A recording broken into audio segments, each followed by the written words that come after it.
Hello students. आज के इस क्लास में हम कवर करेंगे बेटा आपके चैप्टर नंबर 1, 2, 3, 4 और लास्ट के 3 chapters Heron formula, surface area and volume और स्टैटिक्स से रिलेटेड इंपॉर्टेंट 42 क्वेश्चंस जो कि हमेशा एग्जाम में पूछे जाते रहे हैं। ठीक है, और ये वाले क्वेश्चन बेटा आपके सीबीएसई बोर्ड वाले स्टूडेंट्स के लिए वेरी वेरी इंपॉर्टेंट है और ऑल अदर बोर्ड्स उनके लिए भी इंपॉर्टेंट है जहाँ पे एनसीईआरटी चलता है। ठीक है बेटा, और सारे विद्यार्थियों को जिनका एग्जाम है आज है, कल है या एक दो दिन बाद है, ठीक है, सभी को एग्जाम से पहले इनको जरूर देखना चाहिए जिससे कि उनको हेल्प मिल सके। ठीक है बेटा, तो चलते हैं हमारी पहली स्लाइड पे। रैपिडली हम क्वेश्चनों को कवर करेंगे बहुत जल्दी से, और ये वीडियो दोनों मीडियम वाले स्टूडेंट्स के लिए रहने वाला है, हिंदी इंग्लिश दोनों मीडियम के लिए, क्योंकि क्वेश्चन हिंदी इंग्लिश दोनों मीडियम में होंगे और उनके सॉल्यूशन भी तुरंत नीचे दिए होंगे हिंदी और इंग्लिश दोनों मीडियम में। केवल हम यहाँ पे थोड़ा डिस्कस करेंगे, थोड़ा सा हल्का सा समझेंगे और आगे बढ़ेंगे। आंसर भी यहीं पे अवेलेबल होगा। चलिए स्टार्ट करते हैं पहली स्लाइड से। पहला क्वेश्चन जो कि आपके चैप्टर नंबर 1 से लिया गया है। ऐसे क्वेश्चन जनरल ये आते हैं कि √3 को किस पे दिखाइए, नंबर लाइन पे, √5 को नंबर लाइन पे दिखाइए। तो बेटा करना क्या है √5 को दिखाने के लिए? √5 एक तरीका आपने पढ़ा होगा, जैसे कि ये नंबर लाइन लेते हैं, ठीक है, उसके बाद ये 0, उसके बाद एक तरीका तो ये कि आप लगातार हर एक स्टेप फॉलो करते जाओ। 1 यूनिट यहाँ पे ले लो, 1 यूनिट मतलब 1 सेंटीमीटर इकाई का, या एक जो भी लेना चाहते हो 1 यूनिट इकाई का यहाँ पे एक रेखाखंड बना लो बेटा ए बी। ठीक है, और इसके परपेंडिकुलर एक 1 यूनिट का यहाँ पे बना लो बेटा। तो ये 1 सेंटीमीटर, ये 1 सेंटीमीटर। तो बेटा अब इसको मिला दोगे, ठीक है, पाइथागोरस लगाओगे, ठीक है, इस तरीके से। तो √1 का स्क्वायर प्लस 1 का स्क्वायर, लास्ट में क्या आएगा √2। तो बेटा ये वाला लेंथ क्या निकल के आया? AC length √2। अब √2 निकल के आया, तो अब इसके एसी के परपेंडिकुलर फिर 1 सेंटीमीटर का लोगे आप, ठीक है, एक रेखाखंड बनाओगे। तो अब जो जो लेंथ निकल के आएगा √3। इसी तरीके से फिर इसके परपेंडिकुलर 1 सेंटीमीटर का वापस से बनाओगे, तो उससे जो भी रेखाखंड निकल के आएगा वो निकल के आएगा √4। इस तरीके से फिर बेटा इसके परपेंडिकुलर 1 सेंटीमीटर का और लोगे, तो जो रेखाखंड निकल के आएगा वो √5। ठीक है बेटा, इस तरीके से आप कितने ही रूट तक जा सकते हैं। और फिर कि वो नंबर लाइन पे कहाँ पे होगा, तो उसको करने के लिए क्या करेंगे, जो आपके प्रकार है, जो आपका जो कंपास है, उसकी नोक को तो यहाँ पे रखेंगे, ठीक है बेटा, यहाँ पे ओ पे, और उसको यहाँ तक खोलेंगे। कहाँ तक? जो ये पॉइंट है यहाँ तक। यहाँ तक खोलने के बाद बेटा ऐसे यहाँ पे उसकी नोक रखनी है और एक एक सर्कल सा बनाना है, इस तरीके से एक चाप सा बनाना है, और नंबर लाइन पे जहां पे ये कट करेगा, ठीक है, वहीं पे √5 हो जाएगा। अब देखते हैं √3 को कैसे दिखाएंगे। √3 को दिखाने के लिए बेटा हमको क्या चाहिए? पहले √2। ओके, तो हम पहले प्रोसेस से चल लेते हैं। 1 यूनिट 1 सेंटीमीटर का बेटा हमने पहले यहाँ पे ये कवर कर लिया, इसको नाम दे दिया ए बी रेखाखंड। और उसके बाद बी पे फिर वापस से 1 सेंटीमीटर का परपेंडिकुलर हमने एक और रेखाखंड बना दिया, और इसको मिलाया तो क्या मिल गया? AC। तो बेटा ये 1 है, ये 1 है, पाइथागोरस लगाओगे तो AC मिलेगा आपको √2। फिर मैंने कहा था अब √3 लेने के लिए क्या करेंगे, वापस इस √2 पे 1 सेंटीमीटर का फिर से परपेंडिकुलर बनाएंगे। ठीक है बेटा, परपेंडिकुलर होना चाहिए, मतलब ये 90 डिग्री होना चाहिए, यहाँ पे भी 90 डिग्री, इसलिए ये तिरछा घुमा है। अब बेटा अब मिलाओ इसको वापस, ठीक है, अब ये मिला दिया ABC और इसको नाम दे दे D। तो बेटा ये AD मिलेगा। अब पाइथागोरस लगाओगे बेटा, तो अंडर रूट में √2 का होल स्क्वायर प्लस 1 का होल स्क्वायर, तो बेटा क्या आएगा? √2 का होल स्क्वायर बराबर 2 और 1 का होल स्क्वायर बराबर 1, तो अंडर रूट में √3 आ जाएगा। तो AD क्या निकल के आया बेटा? अंडर रूट में √3। तो अब क्या करना है आपको? आपका कंपास लेना है, कंपास की नोक को यहाँ पे रखना है, जो पॉइंट ओ लिया, ये ए लिया गया है जो कि 0 को रिप्रेजेंट करता है, और कंपास को इतना खोलना है, कितना? D तक खोलना है। D तक खोलने के बाद बेटा आपको फिर ऐसे करके क्या बनाना है? एक चाप काटना है। कहां पे? इस तरफ, इस तरफ, इस तरफ, जो कि 2 से पहले ही कटेगा, ठीक है। और यहाँ पे जहां पे कटेगा वहां पे आपको क्या दिखा देना है कि ये √3 को रिप्रेजेंट करता है। इसी तरीके से बेटा हम √5 को रिप्रेजेंट करेंगे। यहाँ पे दूसरा क्वेश्चन है √5। तो √5 को रिप्रेजेंट करने का तरीका तो एक तो ये हो गया कि आप ऐसे ऐसे स्टेप वाइज बढ़ते जाओ यहाँ पे। अब रूट 3 पे फिर वापस से 1 सेंटीमीटर का परपेंडिकुलर लो तो रूट 4 मिलेगा। उसके बाद फिर रूट 4 पे। एक तरीका तो ये हो गया। दूसरा तरीका क्या है बेटा? दूसरा तरीका ये है कि हम यहाँ पे a मान ले, इस जीरो को a मान ले और सीधा डायरेक्ट 2 सेंटीमीटर का ये ले ले बेटा। ठीक है, 2 सेंटीमीटर का रेखाखंड ले लें या लाइन सेगमेंट ले लें। ठीक है, और इसको b नाम दे दें। अब यहाँ पे b पे बेटा 1 सेंटीमीटर का क्या कर दें? परपेंडिकुलर ड्रॉ करें। किसका? 1 सेंटीमीटर का। कितने का बेटा? 1 सेंटीमीटर। अब इसको यहाँ पे मिला दें और इसको c नाम दे दें। तो ये तो हो गया बेटा 2 AB तो, और ये BC हो गया 1। तो इसका अगर हम ऐसे करके क्या लेंगे? पाइथागोरस के थ्रू स्क्वायर रूट करेंगे कि 2 का होल स्क्वायर प्लस 1 का होल स्क्वायर, क्योंकि AC निकालने के लिए क्या करना पड़ेगा? पाइथागोरस लगाना पड़ेगा। तो इस तरीके से हमने AB का होल स्क्वायर कर दिया और BC का होल स्क्वायर कर दिया। तो AC क्या मिला बेटा? रूट में 4 + 1 बराबर रूट 5। तो बेटा AC क्या मिल गया हमको? रूट 5। अब क्या करना है आपको? रूट 5 को नंबर लाइन पे दिखाने के लिए आपके कंपास की नोक को यहाँ पे 0 पे रखना, मतलब पॉइंट A पे रखना है और कंपास को इतना खोलना बेटा। कितना? AC तक खोलना है। और C तक खोलने के बाद फिर उसको नोक को यहाँ पे रखते हुए फिर कंपास को बेटा ऐसे ऐसे करके ऐसे घुमाना है कि ये जहाँ पे भी कट करेगा, ठीक है बेटा, नंबर लाइन पे जहाँ पे भी कट करेगा वो दिखा देना है कि ये रूट 5 को रिप्रेजेंट करता है। तो आपको समझ में आया होगा। आगे नेक्स्ट स्लाइड पे बढ़ते हैं। ऐसे क्वेश्चन पूछे जाते रहते हैं, इसलिए आपको देख लेना है।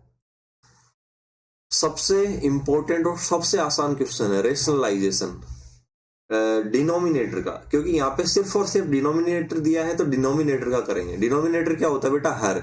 हिंदी में हर को डिनोमिनेटर बोलते हैं, जो नीचे आता है, और ऊपर जो आता है भिन्न के अंदर, फ्रैक्शन के अंदर, उसको न्यूमरेटर बोलते हैं। तो यहाँ पे डिनोमिनेटर रूट 5 + रूट 2 है।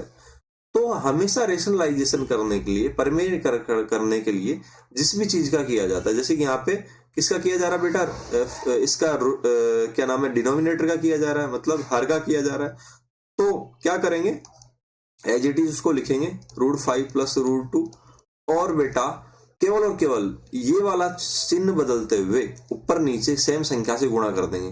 किससे? रूट 5 - रूट 2 अपॉन नीचे भी उसी संख्या से गुणा करेंगे, रूट 5 - रूट 2। तो समझ में आया क्या करते हैं? डिनोमिनेटर का रेशनलाइजेशन करने के लिए उसी संख्या को उठाते हैं और केवल बीच का चिन्ह, ये प्लस है तो माइनस कर देंगे और माइनस है तो प्लस कर देंगे, उल्टा चिन्ह लेते हुए ऊपर नीचे गुणा कर देना है। अब गुणा करने के बाद की प्रोसेस यहाँ पे दी गई है, जैसे कि यहाँ पे कर दिया ऊपर नीचे गुणा, तो बेटा ऊपर 1 से गुणा होगा तो रूट 5 - रूट 2, और नीचे कौन सा फॉर्मूला लग जाएगा? क्योंकि दोनों का चिन्ह अलग अलग है, तो A² - B² का फॉर्मूला लगेगा। वो क्या होता है? A + B और A - B। ठीक है बेटा, तो इस कंडीशन से हम इसमें लेके आ गए। तो A का स्क्वायर मतलब 5 का होल स्क्वायर, रूट 5 का होल स्क्वायर माइनस रूट 2 का होल स्क्वायर, और ऊपर तो क्या रह गया? Root 5 - root 2। बेटा वो क्या निकल के आया? रूट 5 - रूट 2, और नीचे 5 का होल स्क्वायर, रूट 5 का होल स्क्वायर 5 और रूट 2 का होल स्क्वायर 2। तो बेटा क्या निकल के आया? रूट 5 - रूट 2 अपॉन 3, जो कि यहाँ पे दिया गया है। ठीक है बेटा, आपको समझ में आया होगा। हिंदी मीडियम वाले ये देख सकते हैं, इंग्लिश मीडियम वाले ये। नेक्स्ट स्लाइड पे चलते हैं। इसी तरीके से बेटा सेम क्वेश्चन है, जैसे ये वाला क्वेश्चन में अलग था और यहाँ पे केवल और केवल डिजिट चेंज किए गए। अब यहाँ पे भी रेशनलाइजेशन करना है, तो कुछ नहीं, क्या करना है? किसका करना है बेटा? रेशनलाइजेशन वैसे किया किसका जाता है? जहां पे भी बेटा ये अपरिमेय संख्या होती है, रूट वाली संख्या होती है, उसका किया जाता है। अब यहाँ पे भी डिनोमिनेटर में तो क्या करेंगे? सेम लिखेंगे रूट 2 + 1। अब बेटा ये प्लस वाला चिन्ह है तो इसका उल्टा चिन्ह लेंगे और ऊपर नीचे गुणा कर देंगे। ठीक है बेटा, कर दिया। तो अब जो भी आया आप इधर देख लीजिए, ऊपर वाली संख्या को मल्टीप्लाई किया तो ये आ गया, और नीचे वाली संख्या को तो अगेन A का होल स्क्वायर - B का होल स्क्वायर लगाया। ठीक है बेटा, तो रूट 2 का होल स्क्वायर -1 का होल स्क्वायर, रूट 2 का होल स्क्वायर 2 आ गया और 1 का होल स्क्वायर 1 आ गया, और ऊपर गुणा किया तो एज इट इज आ गया। तो 2 में से 1 गया तो बेटा 1 बचा, तो नीचे इसके 1 आ गया और कुछ नहीं है, एज इट इज ऊपर वाली संख्या आ गई। हिंदी मीडियम वाले ये देख सकते हैं, इंग्लिश मीडियम वाले ये वाला देख सकते हैं। नेक्स्ट क्वेश्चन पे चलते हैं। ये वेरी वेरी इंपॉर्टेंट क्वेश्चन है, और ऐसे क्वेश्चन जनरली आते हैं कभी कभी एग्जाम में, और इसमें बच्चे फंस जाते हैं कि रेशनल नंबर और इरेशनल में क्लासिफाई करना है, अपरिमेय और परिमेय में छांटना है। तो बच्चे क्या करते हैं? रूट 9 देखते ही, रूट देखते ही कह देते हैं ये तो अपरिमेय जी। अरे नहीं बेटा, इसका एक बार स्क्वायर रूट तो निकालो आप, तो क्या निकल के आएगा, √9 का स्क्वायर रूट 3। ठीक है बेटा, 3 तो रेशनल नंबर है, तो आपको कंप्लीटली सोल्व करने के बाद देखना है। तो बेटा √9 क्या हुआ अपने आप में, √9 का सोल्यूशन होता है 3। ठीक है, स्क्वायर रूट लेने के बाद तो ये तो रूट में नहीं रहा, फिर तो ये क्या हो जाएगा, रेशनल नंबर। ठीक है, तो ये इंटीजर लिख रखा है यहाँ पे, पूर्णांक है, तो आपको क्या लिखना है, रेशनल नंबर है। ओके, और उसके बाद सेकंड वाला है बेटा ये 1010, मतलब इसमें ये क्या है बेटा, नॉन रिपीटिंग है, मतलब रिपीट नहीं हो रहा है, और टर्मिनेटिंग मतलब टर्मिनेट भी नहीं हो रहा, मतलब अशांत है, मतलब शांत नहीं हो रहा है, और अनावर्ती मतलब इसकी आवर्ती भी नहीं हो रही है, मतलब लगातार चले ही जा रहा है। ठीक है, तो ऐसी संख्याएं जो कि अशांत तो होती है, मतलब जिन्हें भाग जाता रहता है, लेकिन रिपीट भी नहीं होती, उनका भागफल रिपीट भी नहीं होता, तो ऐसी संख्याएं क्या होती बेटा, इर्रेशनल संख्याएं होती है। अगर ऐसे होता 0.0101, तो 0101 रिपीट हो रहा है ना, तो इसको क्या लिख सकते थे, 01 के ऊपर ये बार बेटा। ठीक है, तो ये क्या हो जाती है, परिमेय संख्या हो जाती है। लेकिन यहाँ पे कंडीशन क्या है, 101110 1110, तो ये बेटा रिपीट भी नहीं हो रहा है, और भाग जाता जाता रुक भी नहीं रहा है। ठीक है बेटा, तो न तो रुक रहा है तो इसको नॉन टर्मिनेटिंग कह दिया, और हिंदी में बोले तो अशांत कह दिया, जो कि शांत नहीं हो रही है, और रिपीट भी नहीं हो रही है तो नॉन रिपीटिंग कह दिया, और हिंदी में बोलते हैं इसको अनावर्ती, मतलब आवर्ती नहीं हो रही है। तो बेटा ऐसी संख्या क्या होती है, अपरिमेय संख्या। दूसरा बेटा, अब देखो यहाँ पे 1.5 और उसके ऊपर बार, इसका मतलब क्या होगा बेटा, इसका मतलब बेटा 1.5 और 5 के ऊपर बार का मतलब ये है कि इसमें भाग जा रहा है, मतलब ये अशांत है, और कितनी बार जाएगा पता नहीं, 5 टाइम ही जाएगा लेकिन। ठीक है, ये 5 रिपीट हो रहा है। ठीक है, तो बेटा ये भाग लगातार जा रहा मतलब शांत नहीं है, तो ये तो अशांत तो होगी, लेकिन आवर्ती है, तो अशांत आवर्ती वाली संख्या क्या होती है, दशमलव होती है। ठीक है, तो बेटा ये 1.5 के ऊपर बार वाली संख्या क्या हो जाएगी, ये हो जाएगी बेटा परिमेय संख्या हो जाएगी। चलिए, ये वाला क्वेश्चन भी जनरली पूछा जाता है, 1/3 और 1/2 के बीच कितनी, इसके ऊपर फोकस करना, कितनी परिमेय संख्या ज्ञात करनी है, 3 परिमेय संख्याएं। तो बेटा एक तो तरीका ये हो गया कि आप भाग दीजिए और इनके बीच निकालिए, ये भी समझाऊंगा मैं, लेकिन सबसे आसान तरीका क्या है, ये पकड़ना है कि कितनी संख्याएं निकालनी है। तो 3 निकालनी है, तो बेटा 3 निकालनी है तो 1 जोड़ देते हैं हमेशा, और 4 लिख देंगे। अब क्या करना है, 1/3 लिखना है, और क्या लिखना है, 1/2 लिखना है बेटा। अब 3 संख्याएं निकालनी, तो 4 हमको मिल गया, 1 अधिक करके ऊपर नीचे गुणा करेंगे उसी संख्या से। ठीक है बेटा, कर दिया, तो क्या मिला बेटा हमको, ऊपर 4 मिल गया, नीचे 12, इधर क्या मिला, यहाँ पे भी 4 होना चाहिए, ऊपर 4 नीचे 8। ठीक है बेटा, तो अब क्या करेंगे बेटा, अब इनके बीच में जो भी संख्याएं आ रही है उनको लिख देंगे, 4/12 और 4/8 के बीच में कितनी संख्याएं, 4/8 के बीच में कितनी संख्या लिखनी, 3, तो 4/8 के बाद 4/9। ठीक है बेटा, गलत तो नहीं हो रहा है, ओके, 4/10, 4/11। ठीक है, तो ये 3 रेशनल नंबर हमारे पास आ गई, और ये इन्हीं के बीच होगी। ठीक है बेटा, क्यों होगी इन्हीं के बीच, क्योंकि बड़ी संख्या कौन सी, ये वाली, उसके बाद छोटी संख्या ये कौन सी है, ये वाली, तो इनके बीच वाली संख्याएं कौन सी होगी, ये। तो सबसे आसान तरीका क्या है कि जितनी संख्याएं पूछी उसमें 1 जोड़ के और उसी संख्या से ऊपर नीचे गुणा कर दो, उसके बीच की संख्याएं 3 मिल जाएगी। दूसरा तरीका क्या है बेटा, 1/3 इसमें भाग दो, ये आ गया 0.3 के ऊपर बार, 1/2 उसमें भाग दो 0.5। अब इसके बीच में कोई सी संख्या उठा लो, 0.33 मतलब 0.333, इससे बड़ी कोई संख्या उठा लो, तो 0. इससे 3 से बड़ी क्या होगी, 4 उठा लो, यहाँ पे 0.345, एक ये संख्या लिख दी हमने, दूसरी लिख दी 0.346, 0.347, तो 3 संख्या ये हो गई।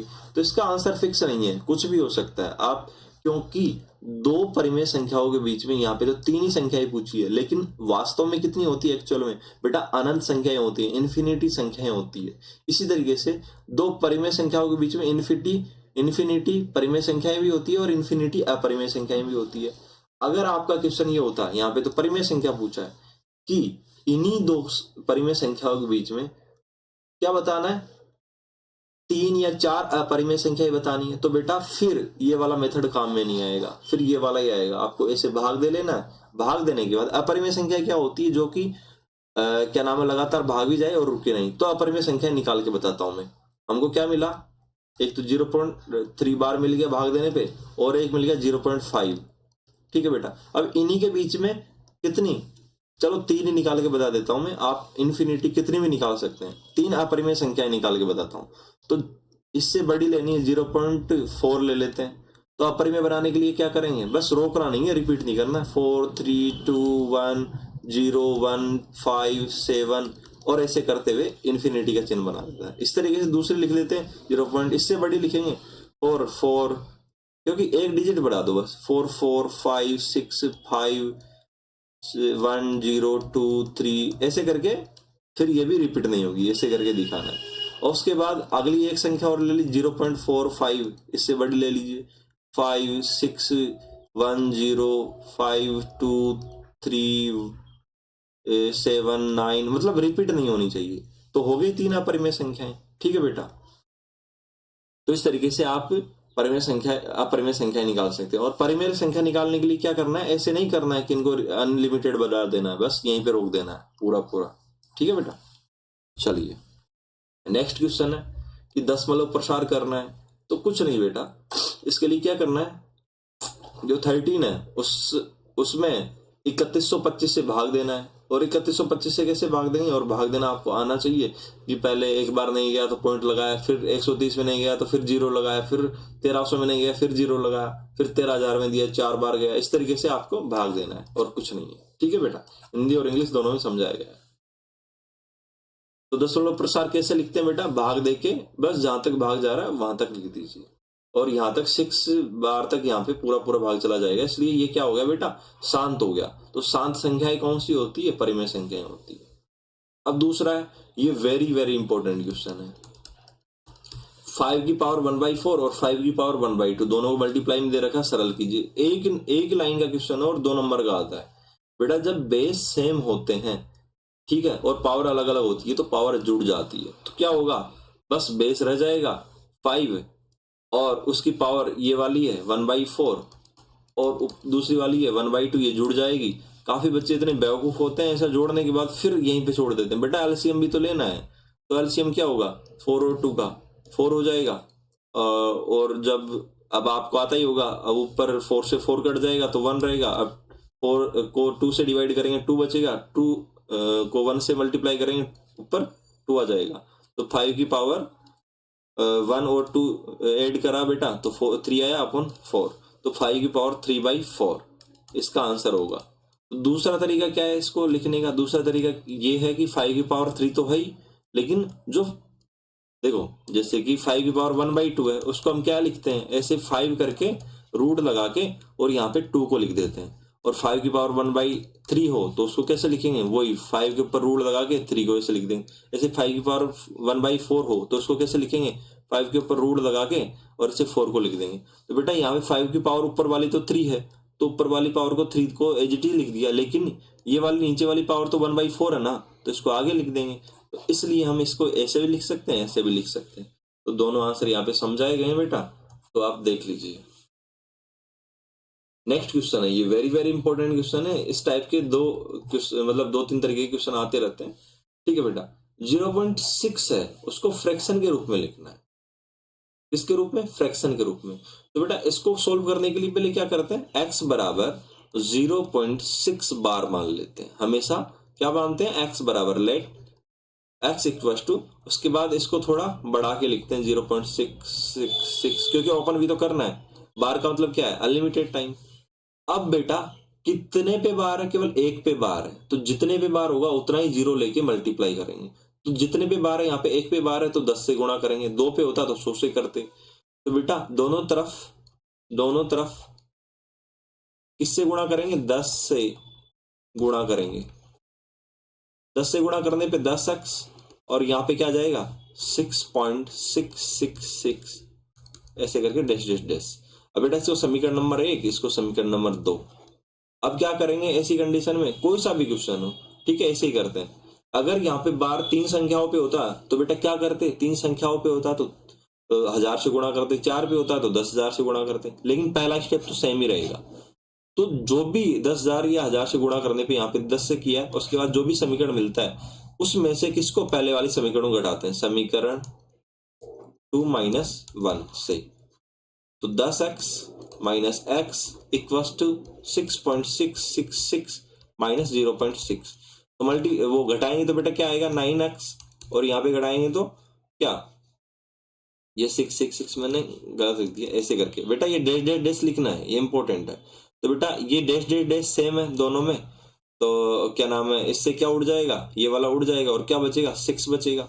ठीक है बेटा, और x बराबर 6/9, और कट पीट के क्या आंसर आ जाएगा बेटा, वही 3 2 जा 6 3 3 जा 9 2/3, जैसे कि यहाँ पे दे रखा है। आप इंग्लिश मीडियम वाले यहाँ पे देखेंगे और हिंदी मीडियम वाले यहाँ पे देखेंगे। ठीक है बेटा, अब जैसे कि दूसरा क्वेश्चन, अब इसका शॉर्टकट क्या है, इसको सॉल्व करने का शॉर्टकट क्या है। अगर ऐसा क्वेश्चन आता है तो क्या क्या करना है कि कितने पे बार है, कितने डिजिट पे, उतना 9 नीचे लिखना है, और ऊपर वाले पे बार है उसको एचटी लिख देना है, वो इसका आंसर होता है। ठीक है, एक शॉर्टकट मेथड ही हो गया। अब जैसे कि होता 239 0.239 पे बार, अब इसको कैसे लिखते हैं शॉर्टकटली, इसको लिखते हैं तो जितने पे बार उसको एचटी लिखो 239 और कितने पे बार है उतना 9 नीचे लिख दो बेटा, तो ये इसका आंसर हो जाता डायरेक्ट। आप ऐसे चेक कर सकते हैं, लेकिन दिक्कत तब आती जब ऐसे क्वेश्चन आ जाते हैं जैसे कि 0 पॉइंट, अब 2 रह गया, 3 और 9 के ऊपर ही बार है। ठीक है, ऐसे क्वेश्चन में अब दिक्कत ये आती है कि डायरेक्ट चेक करने के लिए हम क्या करेंगे। अब बेटा ऐसे क्वेश्चन में कितने पे बार है, तो 2 डिजिट पे ही बार है, तो यहाँ पे 100 से मल्टीप्लाई करेंगे, पहला स्टेप तो सेम रहेगा। ठीक है, 39 को ओपन करके और 100 से मल्टीप्लाई करेंगे। लेकिन इसका शॉर्टकट में आंसर कैसे चेक करेंगे, शॉर्टकट में ऐसे चेक करेंगे बेटा, पहले जितने डिजिट है जिन पे बार है उतने 9 लिखेंगे, 2 9 लिख दिए। अब कितने पे बार नहीं है वो देखेंगे बेटा, तो एक केवल 2 पे बार नहीं है, तो जिन पे बार नहीं है उतना 0 लिखेंगे, लिख दिया। अब क्या करेंगे बेटा, अब 239 में से जिस पे बार नहीं है उसको घटा देंगे, तो 2 पे बार नहीं था उसको घटाया तो क्या आ गया 237, ऊपर 237 लिख देना है। ठीक है बेटा, एज इट इज हो गया। अब एक कैटेगरी का क्वेश्चन और बच गया यहाँ पे, उसको और देख लेते हैं। वो क्वेश्चन है बेटा ऐसा कि अगर ऐसा क्वेश्चन आ जाए 1.234 पे ही बार है, तो अब इसको कैसे करेंगे, तो बेटा इसको ऐसे करेंगे, 1 का हिसाब किताब अलग रहेगा, 1 को तो छेड़ेंगे ही नहीं, 1 प्लस 0.234 पे बार। ठीक है बेटा, अब मैं शॉर्टकटली बता रहा हूं, इस तरीके से तो आपको करना ही है। ठीक है, इस तरीके से सेम ही कर रहे हैं। शॉर्टकट तरीका क्या है, ऐसे कर देंगे, उसके बाद 1 प्लस, अब कितने पे बार है 34, मतलब 2 डिजिट पे बार है, तो बेटा उतने 9 लिखेंगे, और कितने पे नहीं है, 1 2 पे नहीं है, तो यहाँ पे 0 लिख देंगे। ठीक है बेटा, अब क्या करेंगे, क्या करते हैं, पूरे में से बेटा जिसपे बार नहीं है उसको घटाते हैं, तो क्या आएगा 232, तो बेटा 232 लिख देंगे। ठीक है बेटा, अब इनका एलसीएम ले लो और इसको सोल्व कर लो, बस हो गया प्रॉब्लम सोल्व। चलिए नेक्स्ट क्वेश्चन पे चलते। अब आपका चैप्टर नंबर 1 के क्वेश्चन खत्म। चैप्टर नंबर 2 पॉलिनोमियल स्टार्ट होता है यहाँ से। तो पहला क्वेश्चन है बेटा, पी एक्स बराबर जो ये है पॉलिनोमियल दे रखा है कंप्लीट। ओके, तो फाइंड द डिग्री, सबसे आसान क्वेश्चन है बेटा, 1 नंबर में आएगा 2 नंबर में आएगा। डिग्री क्या होती है बेटा, वेरिएबल की हाईएस्ट पावर, और वेरिएबल क्या होता है, एक्स वाई जेड जो भी होता है। पहली बात तो मैंने आपको पॉलिनोमियल पहचानना सिखाया था क्लास में, कि पॉलिनोमियल कैसे पहचानते हैं बेटा, तो वेरिएबल जो एक्स वाई जेड है उनकी पावर को देखा जाता है। ठीक है, ये जो ये 3 2 1 है वो बेटा क्या होनी चाहिए, होल नंबर से होनी चाहिए। और होल नंबर में क्या आता है बेटा, होल नंबर में आता है बेटा 0 1 2। ठीक है, नेगेटिव डिजिट नहीं आता है, नेगेटिव डिजिट नहीं आता है, तो हमको पावर देखनी है। पहली बात तो पावर देखनी है, तो सारी की सारी पावर्स क्या है बेटा, प्लस में है। एक्स की पावर सारी की सारी क्या है, प्लस में है, पॉजिटिव है और फ्रैक्शन में नहीं है, तो बेटा ये क्या हो गया, पॉलिनोमियल होगा 100%। ठीक है, पहली बात हमने पहचान लिया। अब दूसरी बात, डिग्री क्या होगी बेटा, हाईएस्ट पावर की डिग्री होती है, तो सबसे बड़ी पावर कौन सी बेटा, 3 2 1, यहाँ पे 1 है पावर, यहाँ पे दिखाई नहीं गई है, और यहाँ पे क्या है 1 के साथ यहाँ पे 0 है, क्योंकि x की पावर 0 बराबर 1 होता है, तो बेटा वो यहाँ पे गायब हो जाता है यहाँ पे जाके। ठीक है, तो बेटा सबसे बड़ी पावर, सबसे बड़ी क्या पावर का क्या है यहाँ पे 3, जो 3 जो पावर है सबसे बड़ी वही डिग्री होती है। तो सीधा सीधा हम क्या लिखेंगे, the highest power of x is 3, then हमारी डिग्री भी क्या हो जाएगी 3। तो इंग्लिश मीडियम वाले ये देखेंगे, हिंदी मीडियम वाले भी देखेंगे। नेक्स्ट स्लाइड पे चलते हैं। ऐसे ही क्वेश्चन आते हैं, इतने ही आसान question. Verify whether x equals to 2 is a zero of the polynomial. ठीक है बेटा, एक मिनट कलर चेंज करते हैं। ओके, पॉलिनोमियल दे रखा है, जांच कीजिए। जांच करना है कि x बराबर 2 पर बहुपद का एक शून्यक है या नहीं है। क्या x बराबर 2 इस बहुपद का शून्यक है या नहीं है, ये जांच करनी। बेटा बिल्कुल आसान क्वेश्चन है। शून्यक क्या होता है, मतलब जीरोज क्या होता है? जीरोज वो होता है बेटा कि अगर x बराबर 2, अगर इस पॉलिनोमियल का जीरोज है, शून्यक है, तो बेटा x बराबर 2, x बराबर 2 रखते ही ये पूरा का पूरा जीरो हो जाएगा। तो चेक कर लेते हैं, हल करते हैं। यहाँ पे सब्स्टिट्यूट मतलब x बराबर 2 यहाँ पे रखने पर, ठीक है बेटा, सब्स्टिट्यूट करने पर, तो यहाँ पे रख दीजिए x की जगह रखा तो 2, और यहाँ पे x की जगह रखा तो 2 का स्क्वायर, फिर -5, और x की जगह रखा तो ये 2, और उसके बाद 6।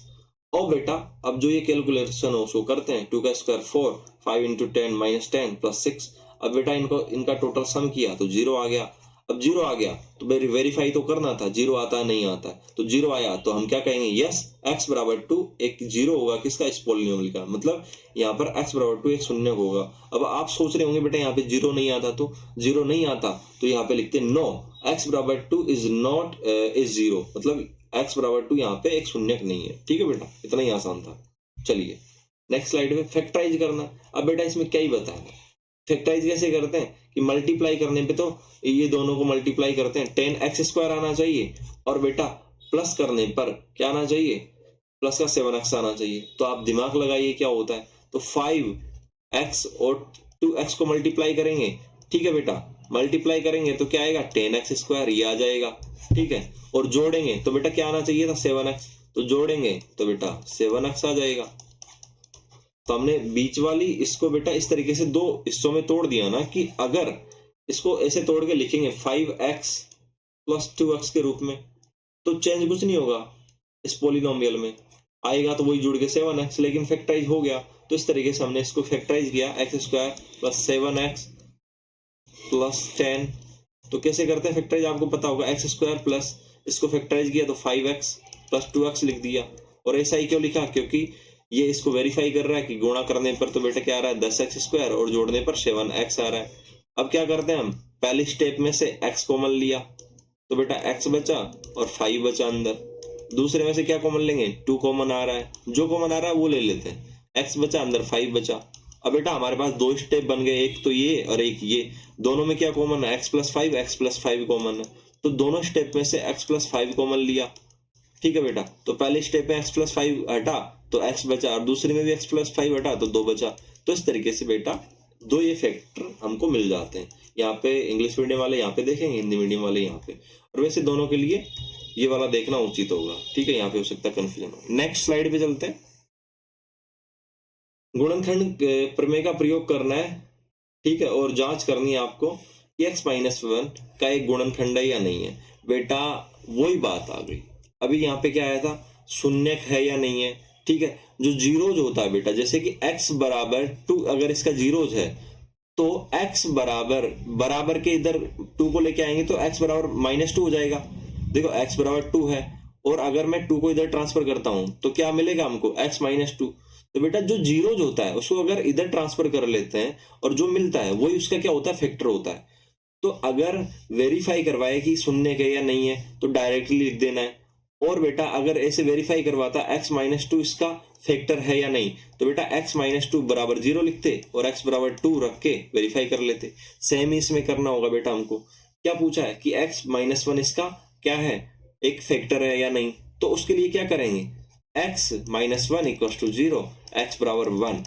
तो x बराबर 1 पुट करके देखेंगे, इसमें अगर 0 आता है तो बेटा इसका क्या होगा, गुणनखंड है, और नहीं आता है तो क्या कहेंगे, इसका गुणनखंड नहीं है। तो यहाँ पे हमने लिखा x बराबर 1, सब्स्टिट्यूट करने पे तो 1 1 1 रखा तो बेटा क्या आ गया लास्ट में 0। तो क्या करेंगे, क्या कहेंगे, p बराबर 1 पे, मतलब p बराबर 1 क्यों लिखा बेटा, क्योंकि px लिखते हैं तो x बराबर 1 पुट कर दिया था हमने, तो क्या मिला हमको, वो 0 मिला। तो 0 मिला तो हम क्या कहेंगे, x-1 एक फैक्टर होगा। ठीक है, हिंदी मीडियम वाले नीचे देखेंगे। कुछ बच्चे मिस्टेक ये करते हैं कि वो सीधा सीधा -1 पुट कर देते हैं। और -1 पुट करते ही आंसर गड़बड़ा जाता है। बेटा -1 पुट नहीं करना होता, जो भी दिया होता है उसको 0 के बराबर में लेके जाएंगे इधर और 1 हो जाएगा। अगर यहाँ पे x बराबर x प्लस 3 होता तो क्या आप +3 रख देते? बिल्कुल नहीं, +3 नहीं रखना है। x प्लस 3 दिया है तो x प्लस 3 इक्वल टू 0 करते और x बराबर -3 आता और -3 वैल्यू पुट करते। ठीक है बेटा, समझ में आ गया? फैक्टर की कंडीशन में ऐसे करते हैं। चलिए क्वेश्चन नंबर 5, ये आपको आइडेंटिटीज रट लेनी है तुरंत, अभी के अभी इस वीडियो को पॉज करके। जो क्वेश्चन है वो चैप्टर नंबर 2 में है। आइडेंटिटी का यूज होना है कि 2x प्लस 3 का होल क्यूब, इसको बेटा क्या करना है? बीजे सरसमी का वही आइडेंटिटी का यूज करके इसका एक्सपेंशन करना है, विस्तार करना है। तो बेटा ये किस फॉर्म की आइडेंटिटी है? ये इस फॉर्म की है a प्लस बी का होल क्यूब, बस ये वाली आइडेंटिटी है। और जैसे आइडेंटिटी ओपन होती है वैसे ही इसको ओपन कर देना है। यहाँ पे दे रखी है आइडेंटिटी a प्लस बी का होल क्यूब क्या होता है? a cube plus 3a square B plus 3ab square plus B cube. तो बेटा एज इट इज लिख देना, एज इट इज। a क्या है यहाँ पे? 2x, तो 2x का होल क्यूब कर दिया यहाँ पे, ठीक है। उसके बाद 3 और a का होल स्क्वायर कर दिया और b लिख दिया, एज इट इज आइडेंटिटी से ओपन कर दिया और कुल मिला के हमको आंसर ये मिल गया। हिंदी मीडियम वाले नीचे वाला आंसर देखेंगे। चलिए नेक्स्ट पे चलते हैं। अब यहाँ पे भी वही वाला क्वेश्चन आ गया बेटा, वही जो अभी हम वेरीफाई कर रहे थे वो वाला। अगर देखो तीनों कंडीशन है, अगर पूछा जाए शून्यक है, जीरोज है, जीरो है या नहीं है, जीरोज है या नहीं है। दूसरा पूछा जाए फैक्टर, गुणनखंड है या नहीं, ठीक है। तीसरा पूछा जाए बेटा शेषफल क्या बचेगा, ठीक है। तीनों कंडीशन में सेम मेथड यूज करते हैं। क्या? यहाँ पे x -2 दे रखा है, ठीक है, तो फैक्टर इसमें सेम ही मेथड यूज करेंगे। x -2 बराबर 0 करते हैं और x बराबर क्या मिलेगा बेटा? +2, और ये +2 यहाँ पे रख देंगे, ठीक है बेटा। और यहाँ पे रखने पर, ठीक है बेटा, हमको पता है शेषफल ज्ञात करना है। शेषफल ज्ञात करना है इसका मतलब ये है कि x -2 इसका पूरा पूरा गुणनखंड नहीं है, पूरा पूरा बार भाग नहीं जाएगा, ठीक है। तो x बराबर 2 रखने पर जो भी बचेगा वो इसका क्या हो जाएगा?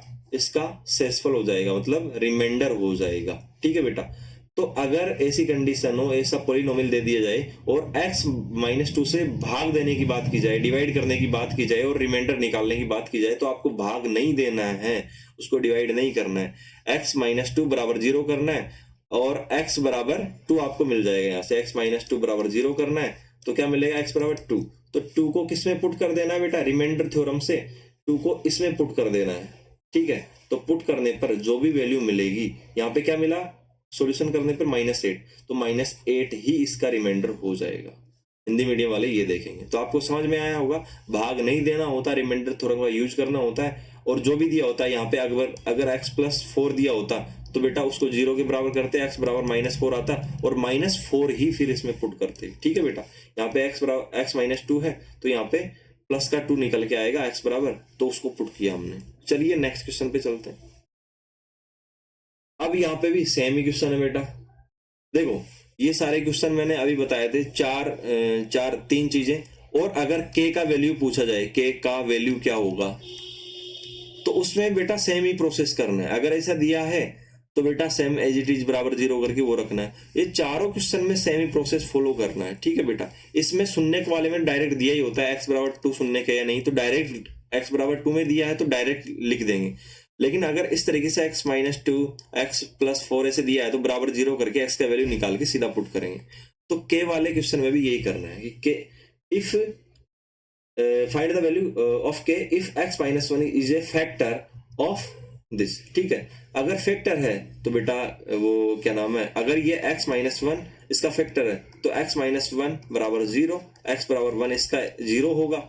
अगर फैक्टर है तो ये x बराबर 1 इसका 0 होगा, मतलब ये वाला इस पे 0 हो जाएगा पूरा का पूरा समीकरण। कौन सा वाला समीकरण का? ये पॉलिनोमियल। तो बेटा क्या करना है? k का वैल्यू निकालना है। अगर ये पूरा 0 हो जाएगा तो इस तरीके से हम लिख सकते हैं since x -1 is a factor, तो x बराबर 1 पुट करने पे 0 हो जाना चाहिए। तो बेटा x बराबर 1 हमने इसमें पुट किया और इसको 0 के बराबर कर दिया, ठीक है। कुछ बच्चे 1 तो पुट कर देते हैं, 0 के बराबर नहीं करते, फिर फंस जाते हैं। बेटा बराबर 0 को भी करना है, क्यों? क्योंकि x बराबर 1 इसका 0 होगा तो इसको 0 होना है, ठीक है, बराबर 0 किया तो बेटा यहाँ पे कैलकुलेशन की और बराबर 0 यहाँ पे हो गया, तो कैलकुलेशन करने पे लास्ट में जाके हमको के का वैल्यू 7 मिल जाता है। ठीक है, तो ज्यादा कठिन क्वेश्चन नहीं है, बिल्कुल इजी है, आप देख लेंगे। हिंदी मीडियम वाले नीचे का सॉल्यूशन देखेंगे, इंग्लिश मीडियम वाले ऊपर का, और खुद भी करने की कोशिश करेंगे। चलिए नेक्स्ट क्वेश्चन है वेरी वेरी इंपॉर्टेंट और वेरी वेरी इजी। आइडेंटिटी याद होनी चाहिए, आप सीधा सॉल्व कर लेंगे। फैक्टराइज करना है, ठीक है, इसको ये वाला जो दिया गया है। अब बेटा यहाँ पे कौन सा फॉर्मूला काम में आता है? बेटा यहाँ पे आइडेंटिटी काम में आती है। ए का क्यूब बी का क्यूब प्लस सी का क्यूब -3abc, ये एक आइडेंटिटी है बेटा। क्या है बेटा? ये आइडेंटिटी है। और वो किस तरीके से ओपन होती है?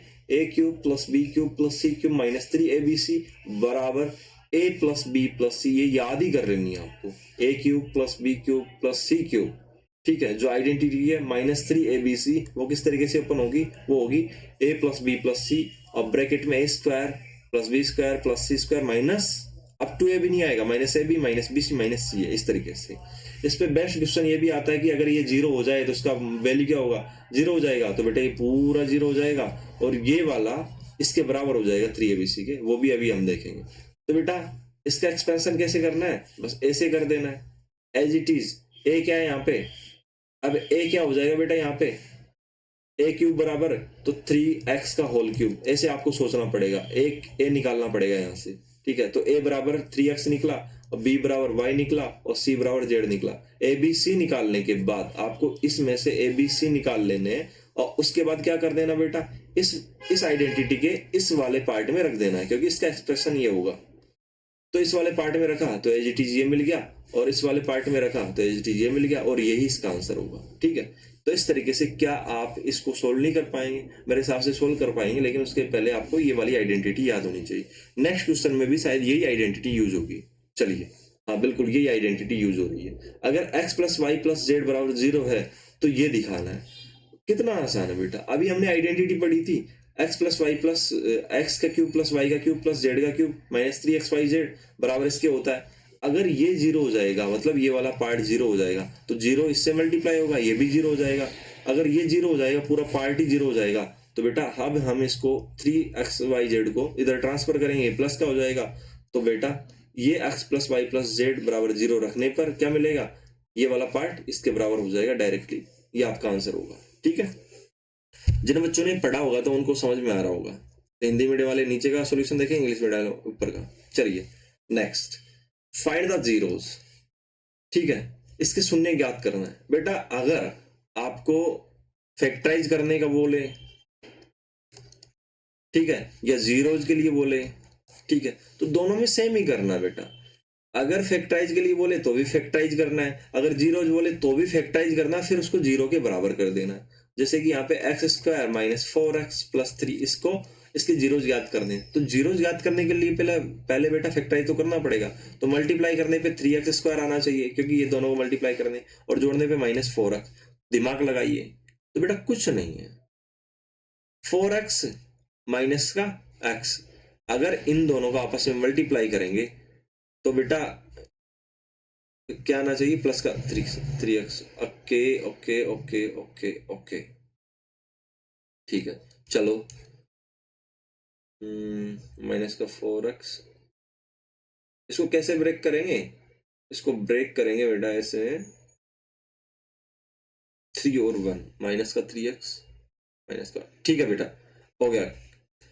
इसको बेटा एक तो माइनस का 3x लेंगे, ये गलत था ऊपर वाला, और एक माइनस का x लेंगे।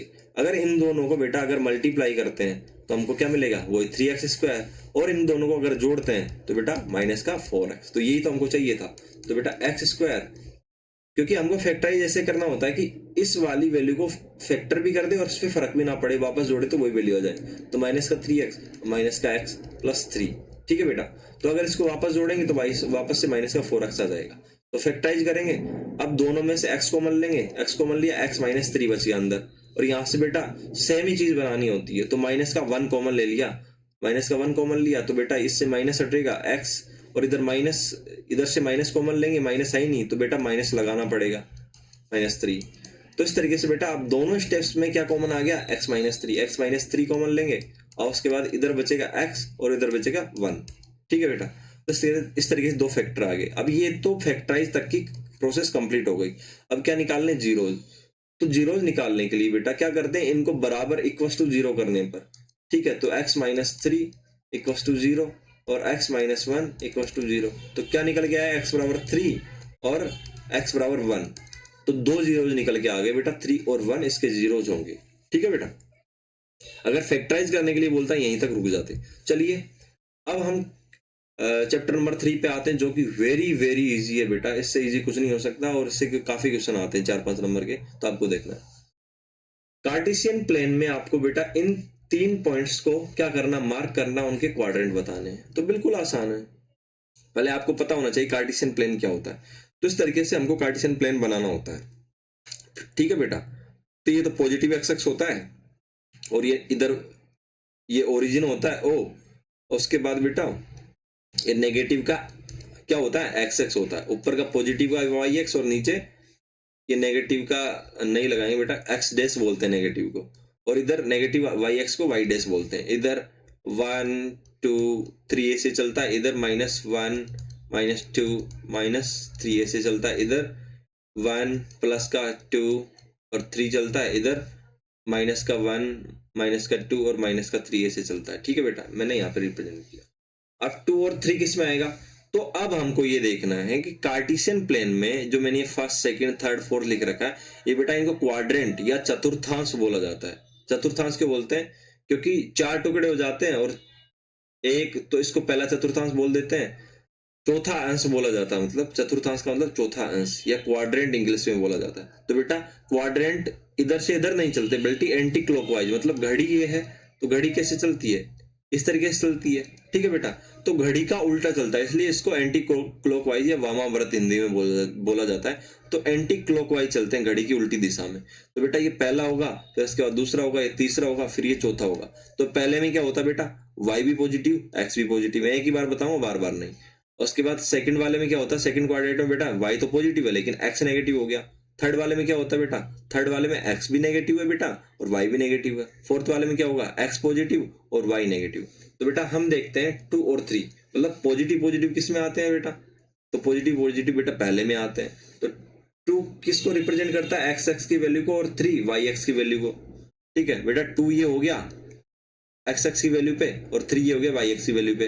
अब इनको कैसे रिप्रेजेंट करेंगे, रिप्रेजेंट करेंगे बेटा 3 से ऐसे लाइन बनाएंगे आगे की तरफ और 2 से ऊपर की तरफ ड्रॉ करेंगे। जहां पे भी कट करेगा वहां पे 2 और 3 रिप्रेजेंट कर देंगे और लिख देंगे कौन से क्वाड्रेंट में, पहले क्वाड्रेंट पे। जैसे कि यहाँ पे लिखा गया है कि क्वाड्रेंट कौन सा है, पहला, मतलब चतुर्थांश कौन सा है, पहला, क्योंकि x बड़ा है और y भी 0 से बड़ा है। ठीक है, तो पहले क्वाड्रेंट में होगा। अब देखिए बेटा यहाँ पे x नेगेटिव का हो गया और y पॉजिटिव का है, तो x नेगेटिव का किस क्वाड्रेंट में होता है, सेकंड में, और y पॉजिटिव किसका होता है, वो भी सेकंड में। ठीक है, तो x नेगेटिव -1 है तो यहाँ पे देख लीजिए ये रहा, और y पॉजिटिव 4 यहाँ पे होगा बेटा। तो बेटा इनका क्रॉसिंग पॉइंट मिलाते हैं, तो ये कहाँ पे कट करेंगे, ऐसे हम ऊपर की तरफ इसको बढ़ाएंगे और 4 को इधर की तरफ, तो बेटा यहाँ पे कट करेंगे, यहाँ पे कट करेंगे तो इधर ही इसको -1 और 4 यहाँ पे रिप्रेजेंट कर देंगे। और ये किस क्वाड्रेंट में, सेकंड, तो ये लिख देंगे यहाँ पे सेकंड क्वाड्रेंट में। ओके, और ऐसे रिप्रेजेंट करना जरूरी है क्योंकि उन्होंने कहा था अगर चतुर्थांश बताइए, अगर ये होता तो सीधा सीधा लिख देते, और अंकित करना है तो अंकित करने का मतलब ऐसे बना के आपको दिखाना है। अब थर्ड बचा बेटा 0 5, अब 0 तो ओरिजिन को रिप्रेजेंट करता है, और 5 कहाँ पे बेटा, -5, -5 मतलब ये y को रिप्रेजेंट करता है। तो बेटा ये वाला होगा बेटा, क्या नाम है, -5 नेगेटिव वाई एक्स पे होगा, तो नीचे की तरफ होगा -4 -5। अब यहाँ पे आप घूम जाओगे तो बेटा ये 0 यहीं पे रहना है क्योंकि एक्सेस का वैल्यू 0 तो ओरिजिन पे रहता है, एक्सेस का हो या वाई एक्स का, तो वो तो वहीं पे रहना है। और -5 कहाँ पे रहना है, -5 यहाँ पे। तो बेटा 0 से अपन हमेशा एक्स एक्स से किस तरफ वैल्यू ड्रॉ करते थे, इस तरफ, लेकिन जो अब क्रॉसिंग पॉइंट होगा वो सीधा सीधा -5 यहीं पे होगा। ठीक है, तो इधर ही -0 -5 रिप्रेजेंट कर दिया जाएगा, 0 -5। अब आप कहोगे सर कि ये कौन से क्वाड्रेंट में होगा, तो बेटा ये किसी भी चतुर्थांश में नहीं होगा, ये सीधा सीधा कौन से, नेगेटिव वाई एक्स पे होगा। तो आपको क्या लिखना है, नेगेटिव नहीं लिखना है, यहाँ पे सीधा क्या लिखना है कि वाई एक्स पर होगा, ये वाला पॉइंट वाई एक्स पर होगा और ये किसी भी चतुर्थांश में नहीं होगा, और ऐसे रिप्रेजेंट कर देना आपको इसको सीधा। ठीक है, अगर ये वाला पॉइंट 5 0 होता तो ये कहाँ पे होता बेटा, इसका y तो 0 हो गया तो 5 यहाँ पे होगा, ठीक है। तो ये सीधा सीधा यहाँ पे रिप्रेजेंट कर दिया जाता ये 5, ठीक है। चलिए आगे बढ़ते हैं। अब आपके लिए सारे क्वेश्चन आसान होने चाहिए। -3 -5 बेटा, x और y कौन से क्वाड्रेंट में नेगेटिव होते हैं बेटा? इसमें तो दोनों पॉजिटिव होते हैं। इसमें x नेगेटिव होता है और y पॉजिटिव होता है, तो बेटा इसमें भी नहीं होगा। एक मिनट रुकिए,